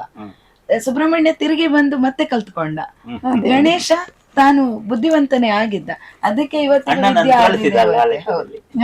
ಅದಕ್ಕೆ ಅವನೇ ಇವತ್ತು ಕೂಡ ಆದಿಪೂಜಿತ ವಿದ್ಯಾದಿ ದೇವತೆ ಆಗಿರುವಂತದ್ದು. ರಾಮಾಯಣವನ್ನ ಮಹಾಭಾರತ ರಾಮಾಯಣವನ್ನು ವಾಲ್ಮೀಕಿ ಒಬ್ಬನೇ ಬರೀಲಿಕ್ಕೆ ಆಗ್ತದೆ. ಯಾಕಂದ್ರೆ ಅದು 24ರಿಂದ 45 ವರ್ಷದ ಕತೆ. 45ರಿಂದ 60 ವರ್ಷದ ಸಮಯಕ್ಕೆ ಆಗ ವೇದವ್ಯಾಸನಿಗೆ ಒಂದು ಬರೀಲಿಕ್ಕೆ ಜನ ಬೇಕು. ಈಗ ನೀವೇ ಬರೀತೀರೇನ, ಆದ್ರೂ ಅದಕ್ಕೊಂದು ಜನ ಬೇಕಂತ ಹೇಳುದು. ಮತ್ತೆ ಅದು ಅಷ್ಟು ವೇಗವಾಗಿ ಅರ್ಥೈಸಿಕೊಂಡು ಬರೀಬೇಕು ಅಂತ ಒಂದು ಷರತ್ತಿತ್ತು. ಹೌದೌದು. ಅರ್ಥ ಮಾಡದೆ ಒಂದು ಶಬ್ದವನ್ನು ಬರಲಿಕ್ಕಿಲ್ಲ ಅಂತೇಳಿ ಆ ವೇಗ ಮತ್ತು ಅರ್ಥೈಸಿಕೊಳ್ಳುವಂತ ಒಂದು ಬಾಡಿ ಮೈಂಡ್ ಶಬ್ದಾರ್ಥ ಭಾವಾರ್ಥ ಗೂಢಾರ್ಥ ಈ ಮೂರನ್ನು ಸೇರಿಸಿ ಬರೀಬೇಕು. ವೇದವ್ಯಾಸ ಹೇಳಿದ ಶಬ್ದ ಮಾತ್ರ, ಇವ ಶಬ್ದಕ್ಕೆ ಭಾವವನ್ನು ಸೇರಿಸಬೇಕು, ಗೂಢಾರ್ಥವನ್ನು ಸೇರಿಸಬೇಕು. ಪ್ರಥಮ ಸಾಹಿತಿ ಅಂತ ಕರೆಯುವ ಪ್ರಥಮ ಸಾಹಿತ್ಯ. ಹಾಗಾಗಿ ಬುದ್ಧಿ ಕೌಶಲತೆಗೆ ಪ್ರಥಮ ಸಾಹಿತಿ ಮಾತ್ರ ಅಲ್ಲವ, ಅವ ತಿದ್ದುವವ ಅಂತ. ಯಾವುದು ಇಲ್ಲಿ ಕೃತಿಕ ನಕ್ಷತ್ರಕ್ಕೆ ಉಚ್ಚಿಷ್ಟ ಗಣಪತಿ ಅಂತೊಂದು ಗಣಪತಿ. ಈ ಗಣಪತಿ ಯಾರು ಕೇಳಿದ್ರೆ ವೇದವನ್ನು ಪುನಃ ಬರೆದವ ಅಂತ. ಹಾಗೆ ಇಲ್ಲಿ ಮಹಾಭಾರತವನ್ನು ಬರೆಯುವ ಗಣಪತಿ ಸಹ ಉಚ್ಚಿಷ್ಟ ಗಣಪತಿ. ಯಾಕಂತೇಳಿ ಅವ ತಿದ್ದುವವ, ನಮ್ಮ ಹಣೆ ಬರವನ್ನು ತಿದ್ದುವವ ಅಂತ. ಬ್ರಹ್ಮನ ಬದಲಿಗೆ ಈಗ ಇವೊಬ್ಬ ಬ್ರಹ್ಮ. ಭಾರಿ ಚಂದ ತತ್ವ ಉಂಟು ಇದರಲ್ಲಿ. ನೀಲ ಸರಸ್ವತಿ ಅಂತ ಶಕ್ತಿ ಅವನದ್ದು. ಗಣಪತಿಗೆ ವಿಶೇಷವಾದ್ದು ಗಣಹೋಮ ಅಂತೇಳಿ ನಮ್ಗೆಲ್ಲ ಗೊತ್ತು. ಇವನ್ ದೇವಸ್ಥಾನಗಳಲ್ಲಿ ಮೊದಲಿಗೆ ಗಣಹೋಮ ಮಾಡಿ ಆನಂತರ ಏನಾದ್ರೂ ಶುಭ ಕಾರ್ಯಗಳನ್ನ ಮಾಡುದು. ಅದ್ರ ಬಗ್ಗೆ ಏನಾದ್ರೂ ವಿಶೇಷತೆ ಇದೆ? ಈಗ ಒಂದು ಮನೆ ಬಾಡಿಗೆಗೆ ಮನೆ ತೆಗೆದುಕೊಂಡು ಅಲ್ಲೊಂದು ಗಣಹೋಮ ಮಾಡ್ಬೇಕಂತ ಹೇಳ್ತಾರೆ. ಯಾಕಂತ ಹೇಳಿದ್ರೆ ಗಣ ಅಂತ ಹೇಳಿದ್ರೆ ಗುಂಪು ಅಂತ ಹೇಳಿದೆ. ಈ ಶರೀರ ನಮ್ಮ ಒಂದು ಗುಂಪು. ಅದು ಅಲ್ಲಿ ನಮ್ಮಲ್ಲಿ ಜಠರ ಅಂತ ಉಂಟು. ಈ ಜಠರದಲ್ಲಿ ಜಠರಾಗ್ನಿ ಅಂತ ಉಂಟು. ನಾವು ತಿಂದ ಆಹಾರ ಎಲ್ಲ ನಿಜವಾಗಿ ಅದು ನೈವೇದ್ಯವೇ. ಅದು ನಾವು ಹೋಮಕ್ಕೆ ಹಾಕುದು. ಹೋಮಕ್ಕೆ ಹಾಕಿದಾಗ ಅದು ಶಕ್ತಿಯಾಗಿ ಪರಿವರ್ತನೆಗೊಂಡು ನಾವು ಬದುಕುವ ಹಾಗೆ ಮಾಡ್ತದೆ. ಅಂತ ನಮ್ಮ ಒಳಗೆ ನಡೆಯುವಂತ ಈ ಕ್ರಿಯೆಯನ್ನು ನಾವು ತೋರಿಸ್ಲಿಕ್ಕೆ ಆಗುದಿಲ್ಲ, ನೋಡ್ಲಿಕ್ಕೂ ಆಗುದಿಲ್ಲ, ಕಾಣುವುದು ಸಹ ಇಲ್ಲ. ಮತ್ತೆ ಹೇಗೆ ನೋಡುದು ಅದನ್ನು? ಆಗ ಹೊರಗೆ ನಾವು ಗಣಹೋಮ ಅಂತ ಮಾಡಿದ್ರೆ, ಗಣಪತಿಗೆ ಹವಿಸ್ಸನ್ನೆಲ್ಲ ಕೊಟ್ರೆ, ಆ ಹವಿಸ್ಸು ಈಗ ಯಾರಿಗೆ ಸಿಕ್ತಂತ ಕೇಳಿ ನಾನೇ ಅದನ್ನು ಅದರ ಹೊಗೆಯನ್ನು ಸೇವಿಸೋ ನಾನು ಪ್ರೀತಿಯಿಂದ ಕೊಟ್ಟದ್ದು ನಾನೇ. ಈಗ ಅದು ಎಲ್ಲಿ ಹೋಯ್ತು ಕೇಳಿ, ನನ್ನ ಭಕ್ತಿಯಲ್ಲಿ ನಾನು ಯಾವ ಗಣಪತಿಯನ್ನು ನೋಡ್ತಾ ಇದ್ದೇನೆ ಅವನಿಗೆ ಸಿಕ್ಕಿತ್ತು. ಅದು ಯಾರಿಗೆ ಸಿಕ್ಕಿತ್ತು? ನನಗೆ ಸಿಕ್ಕಿತ್ತು ಅಂತ. ಎಲ್ಲಾ ದೇವಾಲಯಗಳಲ್ಲಿ ಗಣೇಶನ ಸೇರಿದ ಹಾಗೆ ಬಹಳ ಪರಿಶುದ್ಧವಾಗಿ ನಾವು ಹಣ್ಣು ಕಾಯಿಯನ್ನ ಅರ್ಪಿಸ್ತೇವೆ. ಅಲ್ಲಿ ಅದು ಗಣೇಶನಿಗೂ ಕೂಡ ಪ್ರಿಯವಾದದ್ದೇ ನಮ್ಗೆ ಗೊತ್ತಿರುವಂತದ್ದು. ಯಾಕೆ ಇಷ್ಟೊಂದು ಹಣ್ಣುಗಳಿರ್ಬೇಕಾದ್ರೆ ನಮ್ಮಲ್ಲಿ ಈಗಂತೂ ನಾವು ವಿವಿಧ ತರದ ದೇಶ ವಿದೇಶಗಳ ಹಣ್ಣುಗಳನ್ನ ನೋಡ್ತೇವೆ. ಅಷ್ಟು ಹಣ್ಣುಗಳಿದ್ರು ಆ ಹಣ್ಣು ಅಂದ್ರೆ ಬಾಳೆಹಣ್ಣು, ಕಾಯಿ ಅಂದ್ರೆ ತೆಂಗಿನಕಾಯಿ ಯಾಕಿರಬಹುದು ಅಂತ ಯೋಚನೆ ಮಾಡಿದ್ರೆ ಪರಿಶುದ್ಧತೆ. ಒಂದು ಗಿಡದಲ್ಲಿ ಬಾಳೆಗೊನೆ ಬಿಟ್ಟ ಮೇಲೆ ಆ ಗಿಡವನ್ನು ಇಡುವುದಿಲ್ಲ, ಅದನ್ನ ತುಂಡು ಮಾಡಿ ತೆಗಿತೇವೆ, ಅಂದ್ರೆ ಒಂದೇ ಸಲ ಗೊನೆ ಬಿಡುವಂತದ್ದು. ಇನ್ನೊಂದು ಎಂಜಲಾಗದೆ ಆಗುವಂತಹ ಒಂದು ಗಿಡ ಇದ್ರೆ ಅದು ತೆಂಗಿನ ಮರ. ಯಾಕಂದ್ರೆ ಎಲ್ಲಾದ್ರ ಒಳಗಡೆ ಬೀಜ ಇದ್ರೆ ತೆಂಗಿನಕಾಯಿ ಅದೇ ಬೀಜ, ಅದು ಗಿಡ ಆಗಬೇಕು ಅಂದ್ರೆ ಅದ್ರ ಕಾಯಿಯನ್ನು ತಿಂದಿರಬಾರ್ದು, ಅದು ಎಂಜಲಾಗುದಿಲ್ಲ. ಹಾಗಾಗಿ ಆ ಪರಿಶುದ್ಧತೆ ಇರುವಂತಹ ಕಾಯಿ ಮತ್ತು ಹಣ್ಣು ಅದು ನಾವು ಸಾಮಾನ್ಯವಾಗಿ ಎಲ್ಲಾ ದೇವರುಗಳಿಗೆ ಅದೇ ರೂಪದಲ್ಲಿ ಬರ್ತದೆ. ಪಂಚಕಜ್ಜಾಯದ ಮುಖ್ಯ ವಸ್ತುನೇ ಕಾಯಿ. ಈ ಕಾಯಿಯಲ್ಲಿ ಇದು ನಮ್ಮ ಶರೀರವನ್ನೇ ಸಮರ್ಪಣೆ ಮಾಡಿ ಬಲಿ ಕೊಡುದು. ಈಗ ನಾವು ಯಾರನ್ನು? ನಮ್ಮನ್ನು ರೂಪ. ಹೇಗೆ ತೆಂಗಿನಕಾಯಿ ಅಂತ, ಈ ತೆಂಗಿನಕಾಯಿಯಲ್ಲಿ ಸಹ ಪಂಚಭೂತಗಳು ಉಂಟು. ಅದರಲ್ಲಿ ಜಲ ಉಂಟು, ಅದರೊಳಗೆ ಒಂದು ಜೀವಂತ ಅಗ್ನಿ ಉಂಟು, ಪೃಥ್ವಿ ತತ್ವ ಉಂಟು, ಹಾಗೆ ನೀರು ಉಂಟು, ಅದರ ಒಳಗೆ ಖಾಲಿ ಜಾಗ ಅಂತ ಆಕಾಶ ತತ್ವ ಸಹ ಉಂಟು. ಸೊ ಹಾಗೆ ಪಂಚಭೂತಾತ್ಮಿಕವಾದಂತಹ ತೆಂಗಿನಕಾಯಿಯನ್ನು ನಾವೀಗ ಬಲಿ ಕೊಡುದು. ಹಾಗೆ ಇಲ್ಲಿ ಬಾಳೆಹಣ್ಣು ಯಾಕೆ ಅಂತ ಹೇಳಿ, ಇದು ಎರಡು ಸಹ ಪರಿಶುದ್ಧವಾದದ್ದು. ಯಾಕಂದ್ರೆ ಎದುರು ಸಹ ಬಾಳೆಹಣ್ಣು ಎಂಜಲಲ್ಲಿ ಹುಟ್ಟುದಿಲ್ಲಲ್ಲ, ಬಾಳೆಹಣ್ಣು ಸಹ. ಈಗ ಈ ಬಾಳೆಹಣ್ಣು ಯಾವ್ದು ಕೇಳಿದ್ರೆ ನಮ್ಮ ಈ ಶರೀರ ಸುತ್ತ ಒಂದು ಹೊಸದೇ. ಹೌದು, ನಮ್ಮ ದೇಹದ ಸುತ್ತ ಒಂದು ಲಿಂಗ ಶರೀರ ಅಂತ ಉಂಟು. ಆ ಲಿಂಗ ಶರೀರವನ್ನು ಈಗ ಈ ಶರೀರ ಧರಿಸಿ ಉಂಟು. ಅದಕ್ಕೆ ಕದಳಿ ಅಂತ ಹೆಸರು. ಕದಳಿ ಹೇಳಿದ್ರೆ ನಾವೀಗ ಕದಳಿ ಬಾಳೆಹಣ್ಣು ಅಂತ ಹೇಳ್ತೇವಲ್ಲ, ಎಲ್ಲ ಬಾಳೆಹಣ್ಣು ಕದಳಿಯೇ. ಆದ್ರೆ ಈ ಪರ್ಟಿಕ್ಯುಲರ್ ನಮ್ಮ ಇಲ್ಲಿಗೆ ಈ ಕದಳಿಯೇ ಕದಳಿ, ಬೇರೆ ಬಾಳೆಹಣ್ಣು ಕದಳಿ ಅಲ್ಲ. ಅದು ಯಾಕೆ ಕದಳಿ ಕೇಳಿದ್ರೆ ಕ ಪ್ಲಸ್ ಆ ಕ ಮಾಡ್ತದೆ. ಅದು ಎಲ್ಲಿ ಮಾಡ್ತದೆ? ದಾ ಅಂತ ಹೇಳಿ ನಾನು ಇಲ್ಲಿ ಧರಿಸುವುದು ಆಜ್ಞಾ ಚಕ್ರದಲ್ಲಿ. ಯಾವುದನ್ನು ಧರಿಸುದು? ಅದು ಮೂಲಾಧಾರವನ್ನು ಧರಿಸುವುದು. ಯಾವ್ದು ಮೂಲಾಧಾರ ಹೇಳಿದ್ರೆ ಲಾ ಅಂತ, ಲಂ ಮೂಲಾಧಾರ. ಸೊ ಹಾಗೆ ಯಾವುದನ್ನು ಧರಿಸ್ತದ ಅದಕ್ಕೆ ಕದಳಿ. ಅದಕ್ಕೆ ನಮ್ಮ ಕದ್ರಿಯ ದೇವಸ್ಥಾನಕ್ಕೆ ಕದಳಿ ಕ್ಷೇತ್ರ ಅಂತ ಹೆಸರು. ಅದು ಏನ್ ಮಾಡ್ತದೆ? ಮೂಲಾಧಾರದಲ್ಲಿ ಮಂಜುನಾಥ, ಮೇಲೆ ಆಜ್ಞಾ ಚಕ್ರದಲ್ಲಿ ಕಾಲಭೈರವನ ಮಠ, ಇನ್ನು ಸ್ವಾಧಿಷ್ಠಾನ ಚಕ್ರದಲ್ಲಿ ಮಂಜುನಾಥನಿಂದ ಸ್ವಲ್ಪ ಮೇಲೆ 9 ಕೆರೆ ಉಂಟದಲ್ಲಿ, ಅಲ್ಲಿ ನೀರು ಬರುವುದೆಲ್ಲ ಅಲ್ಲಿಂದ. ಅದು ಸ್ವಾಧಿಷ್ಠಾನ ಚಕ್ರ ಅಂತ. ಸೊ ಅಷ್ಟು ವೈಜ್ಞಾನಿಕವಾಗಿ ಮಾಡಿಟ್ಟಿದ್ದಾರೆ. ಅದಕ್ಕೆ ಅದನ್ನು ಕದ್ರಿ ಅಂದ್ರೆ ಕ ಪ್ಲಸ್ ಆ ಮಾಡುವಂತ ಅದ್ರಿ. ಅದ್ರಿ ಹೇಳಿದ್ರೆ ಪರ್ವತ. ಇನ್ನೊಂದು ನೋಡಿ, ಗಣಪತಿಯ ದೇವಸ್ಥಾನಗಳು ಬಹಳ ಪ್ರಸಿದ್ಧವಾದ ನಮ್ಮ ದೇಶದಾದ್ಯಂತ ಉಂಟು. ಬೆಂಗಳೂರಿನ ಬಸವನಗುಡಿಯ ದೊಡ್ಡ ಗಣಪ ಅದು ಸಹ ಬೆಳೀತಾ ಇದೆ ಅಂತ ಒಂದು ಹೇಳ್ತಾರೆ. ನಮ್ಮಲ್ಲಿ ಮದೂರು ಗಣಪತಿ ಅದು ಕಾಸರಗೋಡಿನಲ್ಲಿರುವಂತದ್ದು ಹುತ್ತ, ಅದು ಹುತ್ತವೆ, ಮಣ್ಣಿನ ಹುತ್ತ ಅದು. ಆದ್ರೆ ಅದು ಗಣೇಶನ ರೂಪದಲ್ಲಿದೆ. ಇವತ್ತಿಗೂ ಅದಕ್ಕೆ ಅಭಿಷೇಕ ಇಲ್ಲ, ಅದಕ್ಕೆ ಪ್ರಾತಿನಿಧಿಕವಾದ ಬಿಂಬಕ್ಕೆ ಅಭಿಷೇಕ ಇರುವಂತದ್ದು, ಯಾಕಂದ್ರೆ ಅದು ಮಣ್ಣು. ಆದ್ರೆ ಅದೇ ರೂಪದಲ್ಲಿ ಅದು ಬೆಳೀತಾ ಇದೆ ಅಂತೆ. ನಮಗೆ ಪೂರ್ತಿ ಅಂದ್ರೆ ಈಗ ನಾವು ಆ ಕಪ್ಪಿನ ಒಂದು ರೂಪ ಏನಿದೆ ಅಲ್ಲಿ ಆ ಗಣಪತಿ ಅಂತ ಹೇಳುದು, ಅದು ಮೂಲ ರೂಪ. ಆದ್ರೆ ಅದನ್ನ ಜನ ಹೋಗಿ ಮುಟ್ಟಿದ್ರೆ ಅದು ಮಣ್ಣಿನದಾಗಿರೋದ್ರಿಂದ ಪರೀಕ್ಷೆ ಮಾಡುವ ಬುದ್ಧಿ ಇರುವಂತಹ ಜನವರನ್ನ ಅದ್ರ ಹತ್ರ ಹೋಗ್ಬಾರ್ದು ಅನ್ನೋ ಕಾರಣಕ್ಕೆ ಅದನ್ನ ವ್ಯವಸ್ಥೆಯ ಒಳಗಡೆ ಒಂದು ಬಯಲು ಗಣಪತಿ, ಪರಣಂಕಿಲ್ಲದ ಗಣಪತಿ ಕೂಡ ಉದ್ಭವ ಗಣಪತಿ ಅಲ್ಲಿ. ಅದು ಮತ್ತೆ ಮದೂರ್ನಲ್ಲಿ ಅದು ಕಥೆಯೂ ಇದೆ. ಅಂದ್ರೆ ಭಟ್ರ ಮಗ ಗೋಡೆ ಮೇಲೆ, ಅಂದ್ರೆ ಪುಟ್ಟ ಹುಡುಗ ಗೋಡೆ ಮೇಲೆ ಚಿತ್ರ ಬಿಡಿಸಿದ, ಅದಕ್ಕೆ ಜೀವ ಕಳೆ ಬಂತು ಅಂತ ಅನ್ನುವ ಕಥೆ ಕೂಡ ದಿಕ್ಕಿದ್ದೇನು. ಅಲ್ಲಿಗ ಬ್ರಹ್ಮಕಲಶ ಎಲ್ಲ ಇದೆ.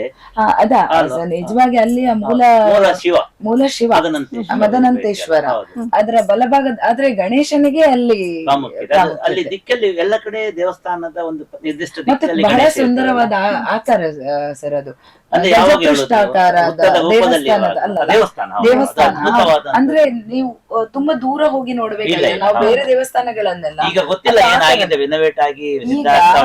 ಮಧ್ಯದ ಭಾಗ ಈಗ ಹಾಗೆ ಇದೆ. ನಾನು ಹೋಗಿದ್ದೆ ಸ್ವಲ್ಪ ದಿನ ಹಿಂದೆ. ಆದ್ರೆ ರಿನೋವೇಟ್ ಕೆಲಸಗಳು ನಡೀತಾ ಇದೆ. ಕೇರಳದ ಒಂದು ಅದು ಬಹಳ ಅದ್ಭುತ ಶೈಲಿಯ ಒಂದು ಚಿತ್ರ. ಅದಕ್ಕೆ ಆನೆಯ ಹಿಂಭಾಗದ ಅದೇ ಚಿತ್ರಣ ಸುಮಾರಾಗಿ ಪುತ್ತೂರು ಮಹಾಲಿಂಗೇಶ್ವರ ದೇವಸ್ಥಾನದಲ್ಲಿ ಇತ್ತು. ಈಗ ರಿನೋವೇಟ್ ಆದ್ಮೇಲೆ ಸ್ವಲ್ಪ ಏನೋ ನಮ್ಮ ಭಾರತೀಯ ದೇವಾಲಯಗಳ ಶಿಲ್ಪಕಲೆಗಳ ಬಗ್ಗೆ ನಾವು ಎಷ್ಟು ಮಾತಾಡಿದ್ರು ಅದ್ಭುತ ಇದೆ. ಆದ್ರೆ ನಮಗೆ ಗಣೇಶನ ದೇವಾಲಯ ಅಂತ ಬಂದಾಗ ಬಹಳ ಹತ್ತಿರದಿಂದ ಆಕಾರವನ್ನ ನಾವು ತಕ್ಷಣಕ್ಕೆ ನೋಡಬಹುದು ಅಲ್ಲಿ. ಅದೊಂದು ವಿಶೇಷ. ಕಡೆಯದಾಗಿ ಆಕ್ರಮಣ ಮಾಡಿ ಅಲ್ಲಿ ಅಂದ್ರೆ ತನ್ನ ಕೃತ್ಯಗಳನ್ನ ನಿಲ್ಲಿಸಿದ ಜಾಗ ಅಂತ ಹೇಳುವ ಒಂದು ಪ್ರತೀತಿ ಇದೆ. ಅಲ್ಲಿ ಒಂದು ಬಾವಿಯ ಮೇಲೆ ಮಧುರ ಅಲ್ಲೊಂದು ಬಾವಿಯ ಮೇಲೆ ಒಂದು ಈಗಲೂ ಕಡ್ಗ ಬಿದ್ದ ಜಾಗ ಇದೆ, ಅದನ್ನ ಹಾಗೆ ಬರ್ದಿಟ್ಟಿದ್ದಾರೆ ಅಲ್ಲಿ. ಅಲ್ಲಿಂದ ನಂತರ ಆ ಬಾವಿಯ ನೀರ್ ಕುಡ್ದಿದ ಅಂತೆ. ಅದ್ರ ನಂತರ ಆತ ದೇವಸ್ಥಾನಗಳಲ್ಲಿ ಏನು ಇಂತ ಹಿಂಸಾ ಕಾರ್ಯಗಳನ್ನ ಮಾಡಿಲ್ಲ ಅಂತ ಒಂದು ನಂಬಿಕೆ, ಅದು ಒಂದು ಪ್ರತೀತಿ, ಅದು ಗೊತ್ತಿಲ್ಲ, ಬರ್ದಿಟ್ಟಿದ್ದಾರೆ ಅದನ್ನ. ನಾವು ನಂಬಿಕೊಂಡು ಬಂದಾಗೆ ನಾವು ಅದನ್ನು ತೀವ್ರ ವೈಜ್ಞಾನಿಕವಾಗಿ ಅಥವಾ ಹಿಸ್ಟಾರಿಕಲ್ ಆಗಿ ಅದ್ರ ಬಗ್ಗೆ ಗೊತ್ತಿಲ್ಲ, ಆದ್ರೆ ಅಲ್ಲಿ ಅದನ್ನ ಬರ್ದಿಟ್ಟಿದ್ದಾರೆ. ಮತ್ತೆ ಎಲ್ಲಾ ದೇವಸ್ಥಾನಗಳಲ್ಲೂ ಒಂದು ಗಣಪತಿ ಇದ್ದೇ ಇರುತ್ತಲ್ಲ. ಗಣಪತಿ ಇದ್ದೇ ದೇವಸ್ಥಾನ ಅಲ್ಲಲ್ಲ, ಹಾಗಲ್ಲ ಸರ್. ಎಲ್ಲ ದೇವಸ್ಥಾನಗಳು ಉಂಟಲ್ವಾ, ಅದು ಗಣಪತಿ ಇದ್ದೆ. ಇನ್ನು ಆ ಗಣಪತಿಯ ದೇವರು ಯಾರು, ಆಗ ಅಲ್ಲಿ ದುರ್ಗೆ ಶಿವ ಇದೆಲ್ಲ ಬರುದು ಅಂತೇಳಿ ಫಸ್ಟಿಗೆ ನಮಗೆ ದೇಹ. ನಾನೀಗ ದೇಹ ಇಲ್ಲದಿದ್ರೆ ನಾನು ಯಾರಿಗೆ ಕೈ ಮುಗಿಯುವುದು? ಅದಕ್ಕೆ ಪ್ರಥಮ ಪೂಜೆ ನನಗೆ ಅಂತೇಳಿ ಗಣಪತಿಗೆ ಅಂತ. ಇಂಡೋನೇಷ್ಯಾದಲ್ಲಿ ಗಣೇಶನೇ ಅಲ್ಲಿ ಮುಖ್ಯ ದೇವ. ಧಾರ್ಮಿಕ ನೆಲೆಯಲ್ಲಿ ವಿಭಿನ್ನತೆ ಇದ್ದವನು ಹಾಗೆ ಬಹಳ ಕಡೆ ಗಣೇಶನ ದೊಡ್ಡ ವ್ಯಾಪ್ತಿಯಲ್ಲಿ ಪೂಜಿಸುವಂತದ್ದು. ಜಪಾನಲ್ಲಿ ಪೂಜೆ ಮಾಡ್ತಾರೆ. ಹೌದು, ಗಣೇಶನ ಪೂಜೆ ಇದೆ. ಸಾರ್ವಜನಿಕ ಗಣೇಶ ಧರ್ಮವನ್ನು ಮೀರಿಸ ಒಂದು ತತ್ವವನ್ನ ಬೆಳೆಸಿಕೊಂಡಿರಬಹುದಾದಂತ. ಅಲ್ಲ, ಹಿಂದೆ ಅದೆಲ್ಲ ಈ ಭಾರತೀಯ ಸಂಸ್ಕೃತಿಯಲ್ಲಿ ಇದ್ದಂತ ಪ್ರದೇಶಗಳಲ್ವಾ, ಹಾಗೆ ಅಲ್ಲಿ ಉಳಿದಿದೆ ಅಂತ ಆ ಸಂಸ್ಕೃತಿ. ಕೊನೆಯದಾಗಿ ನಿಮ್ಮದೊಂದು ಕವಿತಾ ವಾಚನ ಆಗ್ಲಿ. ಇಷ್ಟೊತ್ತು ನಾವು ಸಾಹಿತ್ಯ ಮತ್ತು ಹಾಸ್ಯ ಅಂತ ಹೇಳ್ತಿದ್ವಲ್ಲ, ಸ್ವಲ್ಪ ಹಾಸ್ಯ ಉಂಟು ಅಂತ ಭಾವಿಸ್ಕೊಂಡು ಓದ್ತಾ ಇದ್ದೇನೆ. ಹೆಸರಲ್ಲಂತೂ ಇದೆ, ಡೊಳ್ಳು ಹೊಟ್ಟೆಗೆ ನಮನ ಅಂತ ಹೇಳಿ. ಬೆವರ ಹನಿ ಬಿದ್ದಾಗ ಭೂಮೆ ಹಸಿವು ಬಸಿ ಹೊಡೆದ ಜಗದ ಉದರಾಗ್ನಿ ನಾಶ. ಇವನದು ಇದೇ ತತ್ವ, ಅವನಿಂದ ಜಗತ್ತಿಗೆ ಉಸಿರು. ಕಾಯುವಿಕೆಗೆ ತಪವಿಲ್ಲ, ಆದರೂ ಕಾದು ಕಾದೇ ತಲೆ ಕಳೆದುಕೊಂಡಾತ. ನಂತರ ಹೆಣ್ಣು ಕರುಳಿನ ರೋದನ, ದಿಕ್ಕು ಉತ್ತರ ದೇಯ ಎತ್ತರ. ಸೊಂಡಿಲ ನಡುವೆ ದಂತವು ನಮಗೆ ಬಹಳ ಹತ್ತಿರ. ಆನೆಗೂ ಬಂತು ದೈವತ್ವ, ಆದ ಪೂಜಿಸಿ ಹುಲು ಮಾನವ ಪಡೆದ ಬಹಳ ಬಹಳ ದಿನನಿತ್ಯ. ನಗುವ ನಗಿಸುವ ಡೊಳ್ಳೊಟ್ಟೆ, ನಮಗೂ ಅಷ್ಟೇ ತುಂಬಿಸಬೇಕಾದವ ನಿತ್ಯ ಸುಳ್ಳಾದವ ಸರಿ ನಕ್ಕು. ಇಲಿಯ ಮೇಲನ ಪಯಣದಿ ಭಾದ್ರಪದ ಶುಕ್ಲ ಚೌತಿಯಂದೇ ತಪ್ಪದೆ ದರಗಿಳಿಯುವ ನಿನಗೆ. ಹುಲಿಗೂ ಎದವದ ನಾವು ಪ್ರೀತಿಯಲ್ಲಿ ನೀಡಿ ಕಡುಬು ಕಜ್ಜಾಯ ಮೋದಕ ಕಸಿದು ಬಿಡುವೆವದವ ಮರು ನಿಮಿಷದಿ ಏನ ಮಾಡುವುದು. ಎಷ್ಟು ಹುಸಿ ನಕ್ಕವು ಬೆನ್ನಿ ಗಂಟಿದ ಹಸಿದ ಹೊಟ್ಟೆ, ಬವಿ ನಿನ್ನಂದ ಚಂದವ ಕಂಡು ಸುಮ್ಮನಿರಬಹುದೇ. ಜಗತ್ತೇ ಹೀಗೆ, ಬೆವರ ಹನಿಗಿಲ್ಲ ಶಾಶ್ವತ ಸ್ಥಾನವಿಲ್ಲಿ. ಅಂದು ಕಳೆದುಕೊಂಡಂತೆ ಗಣಪ ನಿನ್ನಯ ತಲೆ, ವರೆಸುವದರ ಕ್ಷಣ ಮಾತ್ರದಿ ಮೊನ್ನೆಯಷ್ಟೇ ಮುಳುಗಿಸಿದ ನಿನ್ನ ಮತ್ತಿಂದು ಪೂಜಿಸುವಂತೆ ಗಜಮುಖನೆ. ನಾಳೆ ಹೇಗೋ ಮತ್ತೊಮ್ಮೆ ಇದೆಯಲ್ಲ ಮುಳುಗಿಸಲೆಂಬ ಗಟ್ಟಿ ಧೈರ್ಯದಿ ನಿತ್ಯವೂ ಮಾಡುತ್ತಾ ಇದೇ ಕಾಯಕ ಈ ಹುಸಿ ಜಗದಿ. ಹೌದು, ಗಣೇಶನ ಪೂಜೆಯನ್ನ ಮಾಡುವಂತಹ ಸಮಸ್ತ ನಮ್ಮ ಗಣೇಶನ ಭಕ್ತರು ಹಾಗೇನೆ ನಾಡಿನ ಎಲ್ಲರಿಗೂ ಕೂಡ ಗೌರಿ ಗಣೇಶದ ಹಬ್ಬದ ಶುಭಾಶಯಗಳನ್ನ ಸಲ್ಲಿಸ್ತಾ ಇದ್ದೇವೆ ನಮ್ಮ ಕಡೆಯಿಂದ. ಗಣೇಶೋತ್ಸವದ ಬಗ್ಗೆ ಸಾಕಷ್ಟು ಬೆಳಕು ಚೆಲ್ಲಿದ್ರಿ ನೀವೆಲ್ಲ. ಸಾಕಷ್ಟು ವಿಷಯಗಳನ್ನ ನಾವು ಚರ್ಚೆ ಮಾಡಿದ್ವಿ, ಹೊಸ ಹೊಸ ವಿಷಯಗಳನ್ನ ತಿಳ್ಕೊಂಡ್ವಿ. ಎಲ್ಲರಿಗೂ ಗಣೇಶೋತ್ಸವದ ಶುಭಾಶಯಗಳು. ನಮ್ಮ ಈ ಕಾರ್ಯಕ್ರಮದ ಪ್ರಾಯೋಜಕರಾದ ವರಿಟೋ ಮಾಧ್ಯಮ ಸಂಸ್ಥೆ ಹಾಗೂ ಕಲ್ಲಚ್ಚು ಪ್ರಕಾಶನ ಇವರಿಗೆ ಧನ್ಯವಾದಗಳು. ವೀಕ್ಷಕ ಬಂಧುಗಳಿಗೆ ಗಣೇಶೋತ್ಸವದ ಶುಭ ಹಾರೈಕೆಗಳು. ಮತ್ತೊಮ್ಮೆ ನಮ್ಮ ಈ ಕಾರ್ಯಕ್ರಮವನ್ನ ವೀಕ್ಷಿಸಿ, ಆನಂದಿಸಿ, ಪ್ರೋತ್ಸಾಹಿಸಿ. ನಮಸ್ಕಾರ. ನಮಸ್ತೆ.